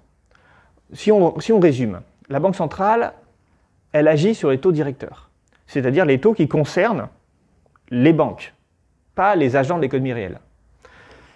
Mais quand elle commence à faire du quantitative easing, et notamment quand elle achète des obligations d'État, et concrètement le quantitative easing, à part la première phase aux États-Unis, c'était que des obligations d'État, et bien là, elle fait autre chose. Je l'ai dit, elle contrôle les taux d'intérêt auxquels les États empruntent. C'est ce qu'on appelle les taux d'intérêt longs, c'est-à-dire à long terme, c'est-à-dire à 10 ans, à 15 ans. Et ça a une influence considérable sur l'économie. Parce que, en fait, je vous l'ai dit tout à l'heure, le crédit immobilier, c'est lié au taux d'intérêt, au taux de refinancement bancaire. Mais en fait, ce n'est pas tout à fait vrai. Le taux que vous avez quand vous empruntez pour acheter une maison, il est en fait lié au taux des obligations d'État. C'est-à-dire que, en fait, pour les banques, pour vous accorder un crédit, elles vont se couvrir par rapport en rachetant des obligations d'État en échange du crédit qu'elles vont vous accorder. Et donc, elles vont faire des opérations sur les obligations d'État en même temps qu'elles vont faire une opération de crédit. Ce qui veut dire que le coût réel du crédit pour vous, pour la banque, pardon, dépend du taux d'intérêt long. Et donc, le problème des banques centrales, c'est qu'elles arrivaient à contrôler les taux d'intérêt à court terme, mais elles n'arrivaient pas à contrôler les taux d'intérêt à long terme, qui étaient décidés par les marchés financiers. En faisant des politiques de quantitative easing, elles se mettent à pouvoir contrôler les taux d'intérêt à long terme. Donc, on peut dire qu'elles étendent leur capacité d'agir sur l'économie. Et là, ça a un impact direct sur les capacités des ménages à emprunter pour acheter des maisons et sur les capacités des entreprises à emprunter pour financer leurs investissements. Et donc, ce que a voulu faire les banques centrales, c'est de relancer l'activité économique, d'aider les États dans les dépenses Covid et pendant la crise des années 2010. Et donc, elle a cherché à faire baisser les taux d'intérêt à court terme, ce qu'elle a fait, ce qu'elle peut faire très facilement, mais elle a aussi cherché à faire baisser les taux d'intérêt à long terme, ce que théoriquement elle ne peut pas faire, mais qu'elle a pu faire grâce à ses politiques de quantitative easing.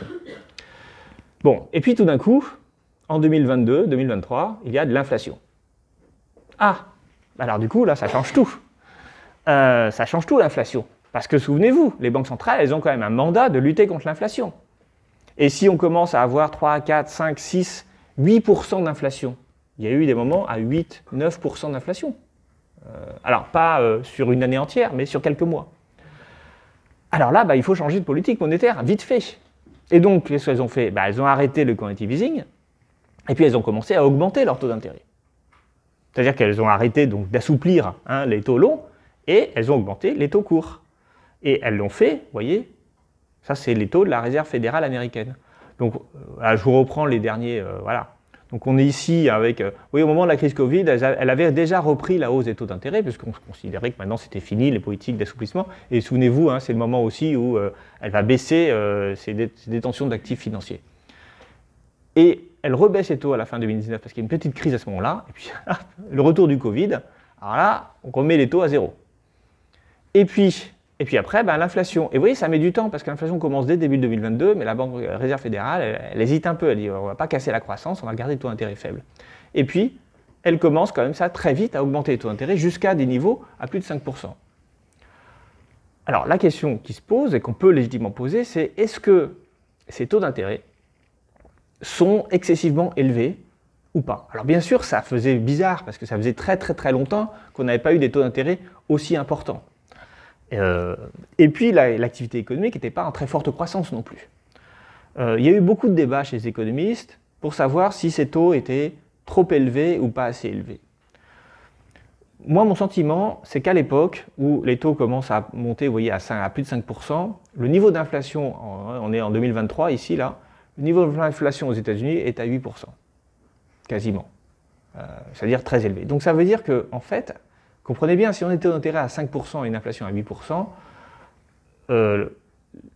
les taux d'intérêt réels sont négatifs. C'est-à-dire qu'en fait, l'inflation, ça fait baisser la valeur de la monnaie. Et donc, si vous rémunérez les crédits à 5%, mais que la monnaie baisse de 8%, ben en fait, vous perdez de l'argent en prêtant. Et donc, moi, mon sentiment, c'est que ces taux d'intérêt n'ont pas été excessifs. Alors, officiellement, la Réserve fédérale a augmenté les taux d'intérêt pour lutter contre l'inflation. Alors, il y a des raisons pour lesquelles, en fait, ça n'a pas vraiment lutté contre l'inflation, mais officieusement, je pense que ce dont elle avait peur, c'était qu'avec les taux d'intérêt réels négatifs, il y ait beaucoup de spéculation et on rentre dans quelque chose de fragile au niveau financier.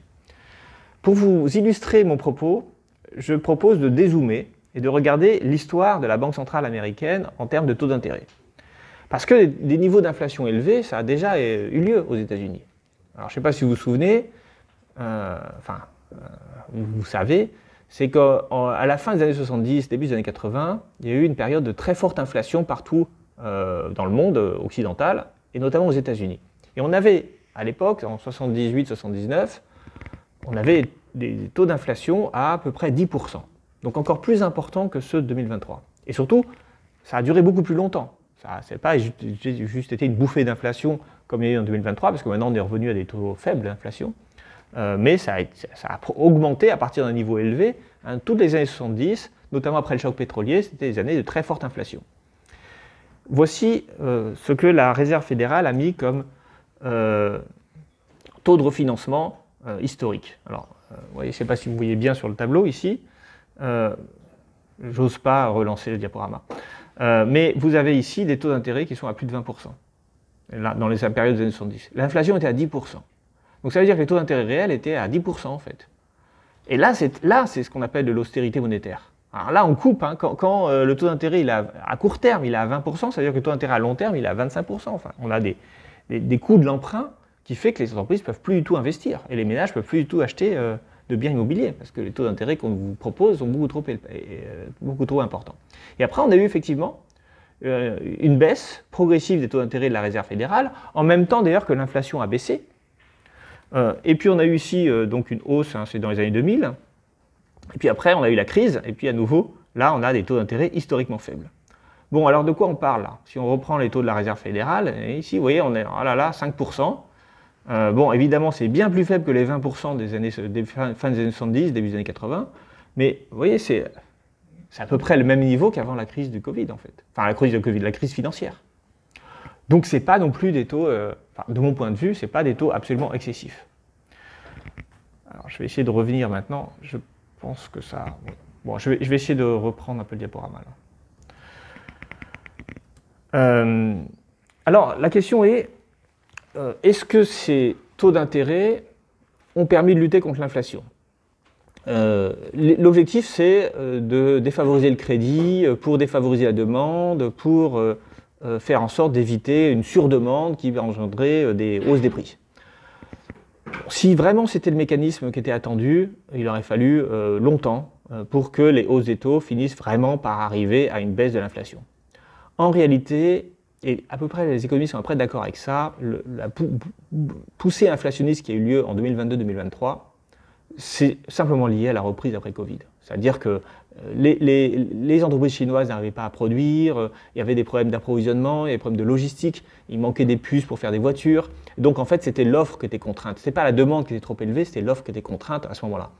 Et donc ça a effectivement fait augmenter les prix, effectivement, il n'y a pas de souci. On a eu aussi la guerre en Ukraine, qui a aussi contribué à augmenter les prix de l'alimentation, parce que l'engrais était plus cher, enfin, il y avait parce que la Russie et l'Ukraine produisent beaucoup d'engrais, d'engrais azotés. Et donc ces engrais, en fait, et beaucoup de blé, etc. Et donc en fait, voilà, on a eu beaucoup d'augmentation des prix de l'alimentation partout dans le monde à cause de la guerre en Ukraine. Bon, il y a eu plein de raisons pour lesquelles il y a eu une hausse des prix, mais elles ne sont pas liées à un surcroît de demande. Ce n'est pas parce que les gens ont tous voulu acheter. Alors certes, il y a eu un peu d'épargne pendant le Covid, donc il y a eu peut-être un peu cet effet, mais ce n'est pas un effet durable. Et donc pour moi, la hausse des taux d'intérêt n'a pas en elle-même permis de faire baisser l'inflation. Ce qui a permis de faire baisser l'inflation, c'est juste que voilà, la reprise a fini par revenir concrètement, les chaînes d'approvisionnement se sont refaites, les gens ont trouvé d'autres engrais, voilà, et l'agriculture a pu retrouver, et la production a pu retrouver son niveau d'avant Covid. Mais il a fallu un peu de temps. En revanche, ce qu'a fait la hausse des taux d'intérêt, c'est d'éviter d'avoir des taux d'intérêt négatifs trop importants. Donc mon sentiment, c'est que la hausse des taux d'intérêt n'a pas été du tout la même que celle de Paul Volcker. Donc c'était le président de la Réserve fédérale dans les années 70. On n'a pas quelque chose qui a été très dommageable.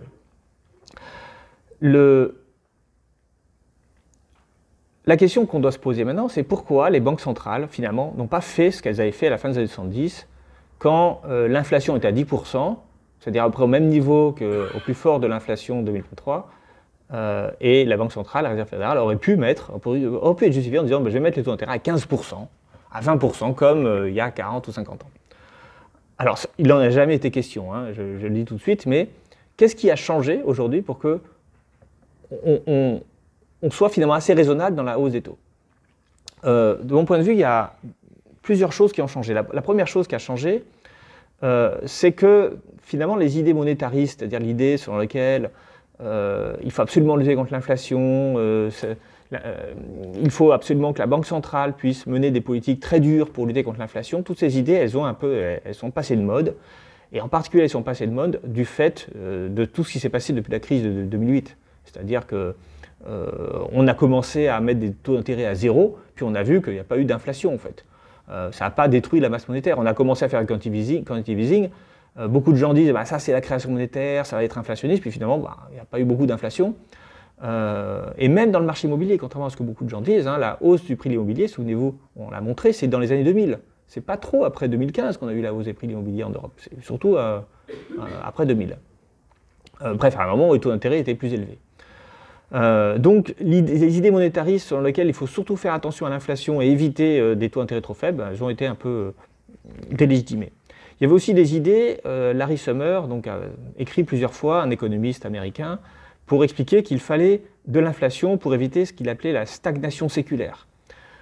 À force d'avoir une inflation trop faible, eh bien, ça a entraîné les projets d'investissement pas assez rentables, les entreprises avaient du mal à investir, et donc, parce que l'inflation faible, ça veut dire que si vous investissez aujourd'hui, vous allez produire des choses avec votre investissement, mais le prix de ces choses ne va pas augmenter. Donc ça ne motive pas beaucoup à investir quand vous êtes une entreprise si vous avez un taux d'inflation trop faible. Donc il y avait beaucoup de théoriciens, d'économistes qui disaient il faut une inflation plus élevée pour augmenter la croissance économique. Le dernier effet qui explique pourquoi est-ce que les États-Unis, la Réserve fédérale n'a pas trop augmenté ses taux, c'est la perspective de l'élection de Trump. Alors dans son premier mandat, Trump avait déjà dénoncé la hausse des taux. Et d'ailleurs, la baisse des taux qu'on voit apparaître à la fin du graphique, souvenez-vous, en début 2025, c'est sans doute parce que le président de la Fed, qui a été nommé par Trump et maintenu par Biden, il s'était déjà affronté à Trump, et Trump avait déjà l'avait déjà menacé de le virer. Alors il n'a pas réussi à le faire à l'époque, peut-être qu'il le ferait aujourd'hui, je ne sais pas. Pour qu'il baisse ses taux. Donc voilà, donc pour éviter les conflits, eh bien, la Banque centrale, peut-être que c'est ça aussi, n'a pas voulu trop augmenter ses taux. Alors il y avait aussi le fait que Biden, c'est une année électorale, 2024, donc après la hausse de 2023, voilà, il fallait éviter une hausse trop importante parce qu'il fallait relancer l'activité. Dernier élément que je voulais dire, qui à mon avis est le plus intéressant, c'est que les taux d'intérêt, c'est très mauvais pour les emprunteurs. Or, aujourd'hui, l'économie américaine est très endettée. Alors, je vais enlever pour éviter que ça bug, et vous montrer ce graphique. Ce graphique, c'est le niveau d'endettement global de l'économie américaine. Alors, vous voyez ici, je regarde le niveau d'endettement des ménages, des entreprises non financières, de l'État fédéral, des administrations locales, et du secteur financier même, en pourcentage du PIB. Donc, dans les années 70, au moment où on a mis les taux d'intérêt à 20%, le taux d'endettement global est équivalent à 1,5 fois le PIB. Alors bien sûr, si on augmente les taux d'intérêt, ça coûte très cher aux emprunteurs, c'est évident. Mais ça ne met pas en faillite forcément l'économie. Aujourd'hui, le taux d'endettement global, après là c'est le petit pic du Covid, eh bien il est équivalent à plus de 3 fois le PIB. Quasiment, attendez, il ne faut pas que je me trompe, 150% ça veut dire, oui, c'est ça. Donc là, c'est 3 fois le PIB. Plus de 3 fois le PIB. Et donc, le souci, c'est que si vous commencez à avoir des taux d'intérêt trop élevés, bah vous allez mettre toutes vos entreprises en faillite. Voilà. Et donc ça, c'est pas possible. L'autre chose, c'est que les Américains, ils empruntent beaucoup à l'étranger. Mais vraiment, l'équivalent, là, j'ai regardé les chiffres il n'y a pas longtemps pour un article, les Américains, le système, l'économie américaine emprunte 2,7 milliards de dollars par jour au reste du monde. Et bien ça coûte très cher quand les taux d'intérêt sont élevés. C'est-à-dire 1000 milliards de dollars, en fait, à peu près, sur une année. Et d'ailleurs, ça se voit dans la balance des paiements américains, c'est-à-dire qu'ils payent de plus en plus cher aux étrangers, parce que les taux d'intérêt ayant déjà un peu augmenté, bah, ça coûte de plus en plus cher aux entreprises, à l'État américain d'emprunter. Rien que l'État fédéral américain emprunte 1800 milliards de dollars, alors pas que à l'étranger, hein, parce qu'on n'est qu'à 1000 milliards pour l'étranger, mais aussi bien sûr à l'épargne locale. Mais voilà, l'État américain, bah, il ne peut pas se permettre d'avoir un taux d'intérêt trop élevé. Donc, limiter les taux d'intérêt, bah, c'est aussi une manière d'éviter la faillite du système économique américain. Voilà, alors j'en termine maintenant sur comment changer la monnaie et la finance. Et il me reste 5-10 minutes. Mais vous allez voir que je vais aller assez vite, j'ai que 2 diapos. Alors, la première chose qui pose question dans ce qu'on vient de voir, c'est la notion d'indépendance des banques centrales. En fait, on parle ici de politique monétaire, donc d'une politique publique. Vous savez que quand on veut gérer l'économie, il faut qu'on mène des politiques économiques. Parmi les politiques économiques, il y a par exemple la politique budgétaire, la politique fiscale, la politique industrielle, la politique commerciale. Toutes ces politiques sont gérées par des responsables politiques, soit des gouvernements nationaux, politique fiscale par exemple, soit pour la politique commerciale, bah, ça se fait à l'échelle de l'Union européenne, puisqu'aujourd'hui c'est l'Union européenne qui détermine la politique commerciale de l'Union européenne. Mais à chaque fois, c'est des responsables politiques. Quand on a signé l'accord avec le Mercosur, c'est bien Madame Ursula von der Leyen qui a signé l'accord au nom de l'Union européenne, et cet accord devra être ensuite ratifié par le Parlement européen et le Conseil européen. Donc ça, c'est un politique qui mène cette politique commerciale. Et politique industrielle, politique fiscale, etc. Mais la politique monétaire, ben, c'est la seule politique économique qui est menée par une autorité indépendante du pouvoir politique. Alors en fait, ce n'est pas impossible de faire ça. Mais ça n'est légitime en démocratie que si cette autorité indépendante, cette banque centrale indépendante, elle dispose d'un mandat. C'est-à-dire qu'on lui dit quoi faire, et elle ne mène une politique que par rapport à ce mandat. En fait, il y a deux manières de gérer les choses. Soit le politique confie à une autorité non politique la gestion d'une politique, mais dans ce cas-là, elle lui dit quel mandat il faut qu'elle suive, et le politique peut éventuellement, s'il le souhaite, changer le mandat. Voilà, et ça, c'est démocratique. Soit, bah, il fait lui-même les choses, et là aussi, on a une légitimité démocratique, puisque le responsable politique qui a la légitimité du suffrage, eh bien, peut mener la politique qu'il souhaite. Mais vous avez vu ce que j'ai dit sur la Banque centrale. Elle a un mandat, je vais vous expliquer ce que c'est que le mandat. Bon, pour la Banque centrale européenne, c'est essentiellement lutter contre l'inflation et puis accompagner les politiques économiques. Mais elle a interprété son mandat souverainement, en fait. Puisque le texte dit simplement stabilité des prix. Elle dit, ah, bah, stabilité des prix, ça voulait dire en 98 quelque chose, et puis maintenant, ça veut dire autre chose. Et puis alors, le quantitative easing, est-ce que vraiment c'est dans son mandat? Alors oui, si on dit qu'il faut accompagner les politiques européennes, mais voilà, elle a décidé ça totalement souverainement, et rien dans les traités n'indique qu'elle a le droit d'agir sur les cours des obligations publiques. Et donc là, il y a quand même une question qui, à mon avis, mériterait d'être posée, qui est finalement, est-ce que la Banque centrale n'a pas trop de pouvoir par rapport à une autorité qui agit sous mandat? Parce que finalement, elle interprète son mandat et puis elle fait plein de choses sans... Alors, elle en réfère, hein, mais sachez que les discussions qu'il y a dans le Conseil des gouverneurs de la Banque centrale européenne ne sont pas rendues publiques. C'est secret. Pourquoi? Parce que, justement, elle tient à son indépendance. Elle dit « Ah non, mais vous n'avez pas le droit de me dire ce qu'il faut que je fasse. » Bah, d'un autre côté, tout ce que la Banque centrale fait, ça a des conséquences politiques, c'est une politique monétaire. Et donc, il y a quand même une vraie question démocratique ici. Et cette question se pose d'autant plus qu'elle commence à utiliser des outils qu'elle n'utilisait pas auparavant. Voilà. Donc, comment peut-on revenir peut-être sur l'indépendance de la Banque centrale? Alors, Qu'est-ce que ça serait une banque centrale non indépendante? Alors, non indépendante, ça voulait dire simplement une banque centrale qui rend des comptes aux politiques. C'est ça que ça veut dire. Ça ne veut pas dire qu'il n'y a plus de banque centrale, évidemment. Mais si elle fait n'importe quoi, elle peut être, si le gouverneur de la banque centrale fait n'importe quoi, on peut le virer, on peut lui donner des instructions, ou au minimum, on peut dialoguer avec le responsable de la banque centrale. Pourquoi ça serait intéressant de pouvoir faire ça? D'abord parce que l'indépendance des banques centrales, c'est récent. Jusqu'en 1993, en France, les banques centrales françaises, la Banque de France, n'étaient pas indépendantes. La France a vécu toutes les périodes des 30 Glorieuses avec une banque centrale dont le gouverneur rencontrait régulièrement le ministre des Finances et se mettait d'accord entre eux. Et puis si le gouverneur ne faisait pas ce que le ministre des Finances voulait, il pouvait être débarqué. Voilà. C'était ça la Banque de France dans les années 60-70. Et puis, est-ce que ça posait problème? Non, c'était la norme. Qu'est-ce qui était intéressant dans le fait de pouvoir donner des instructions au gouverneur de la Banque centrale? Eh bien déjà, on peut mettre en place ce qu'on appelle le policy mix. Le policy mix, c'est politique budgétaire, politique monétaire. En gros, l'idée des économistes, c'est de dire, en fait, quand on met une politique, par exemple, monétaire expansionniste, pour avoir plus de croissance économique et plus d'emplois, ça serait bien que la politique budgétaire, elle soit aussi expansionniste, c'est-à-dire plus de dépenses. Mais en fait, en ayant une banque centrale indépendante du pouvoir politique, on a donc deux politiques qui devraient être couplées, qui agissent de manière indépendante l'une de l'autre. Mario Draghi s'est beaucoup plaint du fait que les États ne menaient pas de politique budgétaire expansionniste. Et très souvent, on a dit, mais moi, je ne peux pas faire tout. Je suis limité dans mon action, je n'ai que la politique monétaire. D'accord, je peux baisser les taux d'intérêt, ok, je le fais. Mais si vous continuez d'avoir des politiques d'austérité, ça n'aura pas d'effet. Et encore aujourd'hui, le rapport Draghi, c'est un rapport qui dit il faut investir, il faut que les États investissent.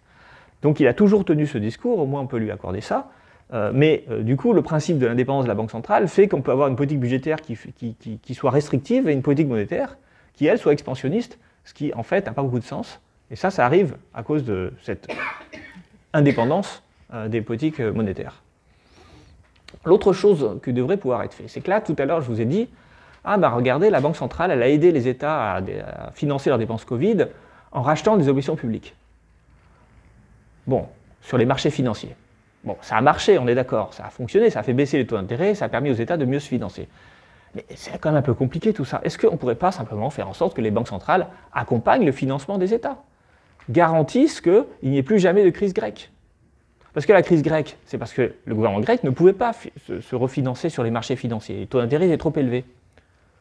Si on avait une banque centrale non indépendante, on pourrait dire à la banque centrale, écoutez, il faut sauver la Grèce. Plutôt que de faire des sommets européens où chaque État a dû prêter à la Grèce, on aurait pu tout à fait demander à la Banque centrale de prêter à la Grèce. Alors, le problème, c'est que là, on a quelque chose qui est différent du mécanisme que je vous ai montré, c'est-à-dire que la Banque centrale va directement prêter aux administrations publiques. Et donc là, il y a création monétaire.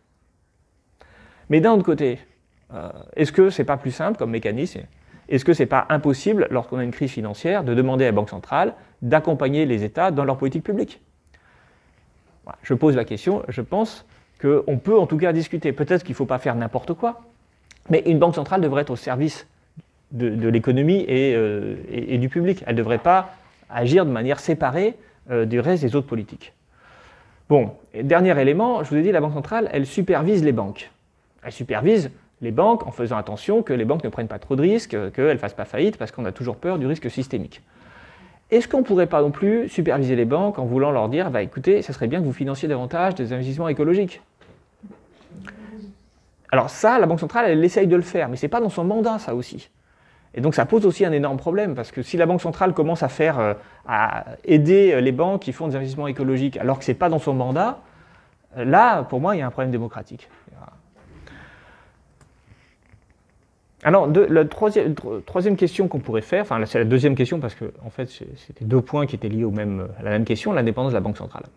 Autre chose qu'on entend, c'est l'idée de création monétaire, de créer de la monnaie centrale pour financer l'investissement. Alors ça, c'est pas une idée que je partage, mais je voulais l'aborder parce qu'elle est discutée par certains collègues économistes. Alors je vois que mon temps est écoulé, je vais aller vite. Bon, alors du coup, je ne sais pas comment aller vite là-dessus, mais simplement, il y a des collègues économistes qui disent comme on a un vrai problème de financement de l'investissement écologique et que certains investissements écologiques ne sont pas rentables, il faut que la Banque centrale crée de la monnaie pour financer les investissements écologiques. Alors moi, là où je ne suis pas complètement d'accord, c'est que déjà, ce n'est pas la même chose de créer de la monnaie que de financer, c'est-à-dire de prêter à l'État. Ce n'est pas la même chose que lui donner. Et je l'ai dit, les banques centrales ne donnent jamais, elles ne font que prêter. Donc là, on est en train de dire il faut que les banques centrales donnent. L'idée, c'est que ça ne coûte pas cher de financer des investissements qui sont très coûteux.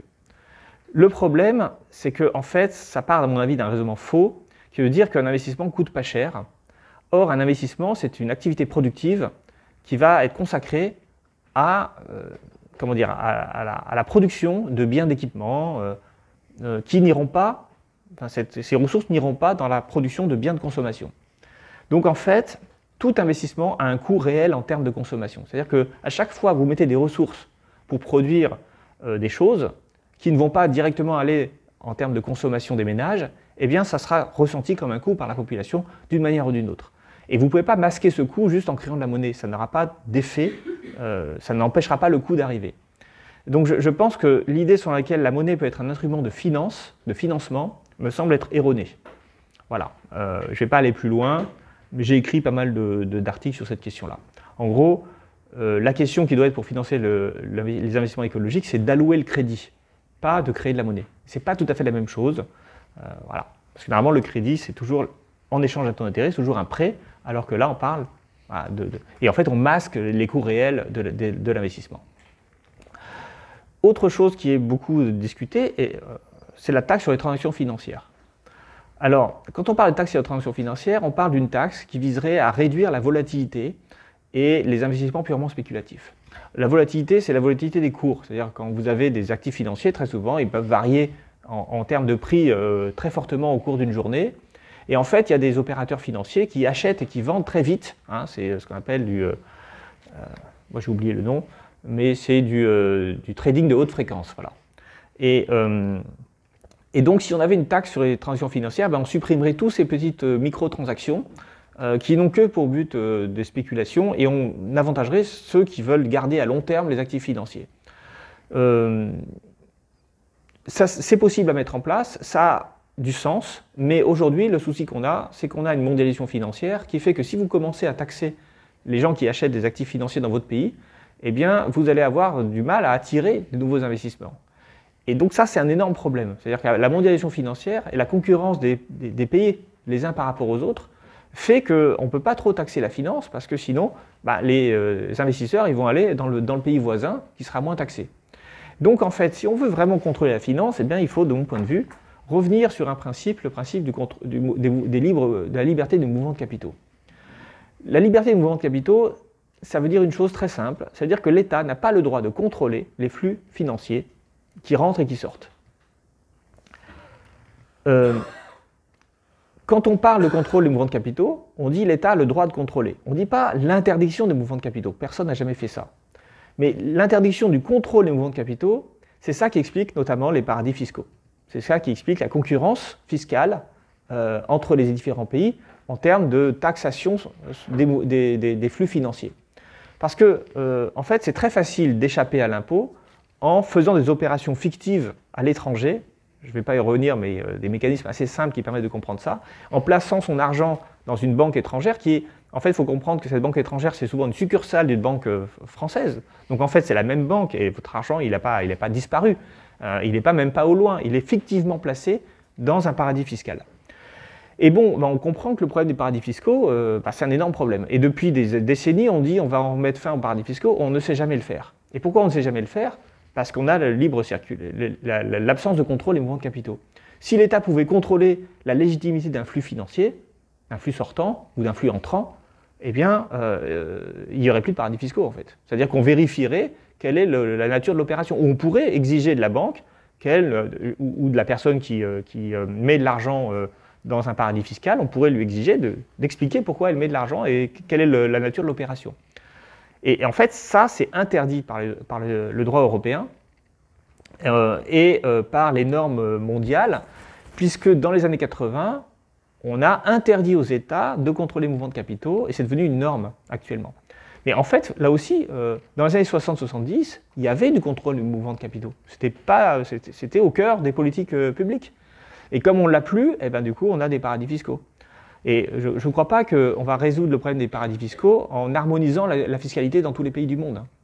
Alors pourquoi je vous dis que c'est compliqué ça? Parce que la fiscalité, c'est au cœur du pacte démocratique. Et il est normal que des pays puissent vouloir voter pour des gens qui vont baisser les impôts, et puis d'autres pays puissent à d'autres moments vouloir voter pour des gens qui veulent augmenter les impôts. Et donc on ne peut pas harmoniser toute la fiscalité, sinon on supprimerait le débat démocratique en matière de fiscalité en fait. Donc si on ne peut pas harmoniser la fiscalité mondiale, il y aura toujours des écarts de fiscalité et toujours des incitations à faire bouger les capitaux là où la fiscalité est plus faible. Donc quelle est la seule solution? Eh ben, c'est le contrôle des mouvements de capitaux. Et en fait, ça ne serait pas la fin du capitalisme. Hein. Encore une fois, dans les années 60-70, on avait du contrôle des mouvements de capitaux et on était des pays capitalistes. Donc là, à mon avis, il y a une vraie réforme à faire qui pourrait éviter ces problèmes. Alors ce que je pense aussi, c'est que de fait, le contrôle des mouvements de capitaux, il revient. Alors il revient à cause des sanctions russes, par exemple. Voilà, il y a de plus en plus de contrôles qui sont faits pour éviter que les sanctions qui pèsent sur la Russie ne soient contournées par d'autres pays. Et l'élection de Trump, là aussi, alors j'ai lu récemment un document absolument extraordinaire, c'est celui de Stéphane Miran. Alors Stéphane Miran, vous ne le connaissez sans doute pas, c'est le chef des conseillers économiques de Donald Trump, de la Maison-Blanche. Donc c'est la personne la plus influente au monde aujourd'hui en termes de politique économique. Il vient d'être nommé là, il y a quelques jours, mais en novembre dernier, juste après l'élection de Trump, il a écrit un grand document d'une quarantaine de pages où il dévoile ce que la doctrine économique doit suivre Donald Trump. Et alors là, si vous lisez ça, c'est juste époustouflant, ébouriffant, si je puis dire, parce qu'il veut tout changer, hein, c'est Trump, hein, donc il veut utiliser les droits de douane pour taxer, comme outil de négociation, il veut faire payer en fait les partenaires commerciaux des États-Unis, hein, voilà, donc c'est vraiment une stratégie un peu impériale. Et puis comme bon, il a plein de problèmes à résoudre, il a même sorti l'idée que Trump pourrait utiliser une loi de 1977 qui s'intitule International Emergency Economic Power Act. Et donc cette loi donne au président des États-Unis le pouvoir de faire à peu près tout ce qu'il veut en matière de flux financiers. Et notamment, c'est ça qu'il dit dans sa note, Trump, enfin le président américain, pourrait, en vertu de cette loi, taxer les détenteurs d'obligations publiques étrangers. Je vous ai dit tout à l'heure que le problème des États-Unis, c'est qu'ils empruntent beaucoup d'argent à l'étranger. Et du coup, il y a beaucoup d'obligations américaines qui sont détenues par des agents étrangers, d'accord? Et le problème qu'ils ont, c'est que les taux d'intérêt, s'ils augmentent, ça veut dire que ça coûte très cher pour l'État américain en particulier de devoir payer des taux d'intérêt très élevés. Et donc l'idée ici, c'est de taxer les détenteurs d'obligations publiques étrangers. Étrangers, hein, pas américains. Ce qui veut dire que si vous devez payer 3% d'intérêt sur vos obligations, eh bien on va taxer un tiers, hein, les flux de revenus, donc du coup ça fait que 2%. Alors évidemment le problème c'est que c'est l'arme atomique ça. Hein. C'est-à-dire si on commence à faire ça, bon déjà, ça veut dire quand même qu'il y a un contrôle des flux financiers, des flux de capitaux, c'est-à-dire qu'il faut quand même qu'il y a une administration derrière qui organise ça, mais surtout ça veut dire que plus personne voudra acheter des obligations publiques, hein, puisque du coup on est taxé en fait. Et donc il s'est dit, tiens, on va forcer les gens à acheter des obligations publiques parce qu'ils ont besoin de dollars pour leurs transactions économiques, donc ils ont besoin d'une source de dollars, donc on va... Voilà, donc là, si vous voulez regarder, ce matin, il y a dans les Échos d'aujourd'hui, j'ai lu un article qui dit que les banquiers centraux ont peur que les Américains n'assurent plus la liquidité du dollar à l'étranger. C'est dans les Échos d'aujourd'hui. Et ça voulait dire quoi? C'est-à-dire que les États-Unis pourraient dire, c'est pas compliqué, si vous ne nous achetez pas des obligations publiques, eh bien, on arrête de vous fournir des dollars quand vous en aurez besoin. C'est un peu l'arme absolue. Vous voyez, c'est cette logique-là qui est au cœur aujourd'hui de la nouvelle administration Trump. Alors, je n'ai pas dit qu'il le fait, hein, il a juste noté qu'il pouvait le faire. Et de la même façon que les États-Unis peuvent décider de ne pas refinancer les besoins en dollars des autres pays. Et donc tout ça signifie quoi? C'est qu'on est déjà en dehors du néolibéralisme. Hein. C'est-à-dire qu'on est déjà dans un système économique où l'État il peut faire beaucoup de choses, beaucoup plus de choses que ce que normalement il est censé faire. Et donc voilà, j'arrive à la fin, dernière idée.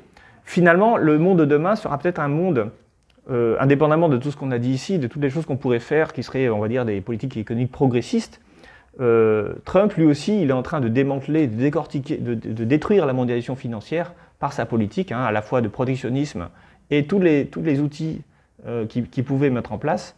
Et donc peut-être que le monde de demain sera un monde post-dollar, parce que les autres pays n'auront plus envie d'utiliser le dollar, parce qu'ils n'ont plus envie de se mettre en dépendant des États-Unis. Et peut-être post-mondialisation financière, parce que si tous les pays commencent à contrôler les mouvements de capitaux, eh bien, on n'a plus un grand marché mondial du capital. Et donc peut-être que le monde qui vient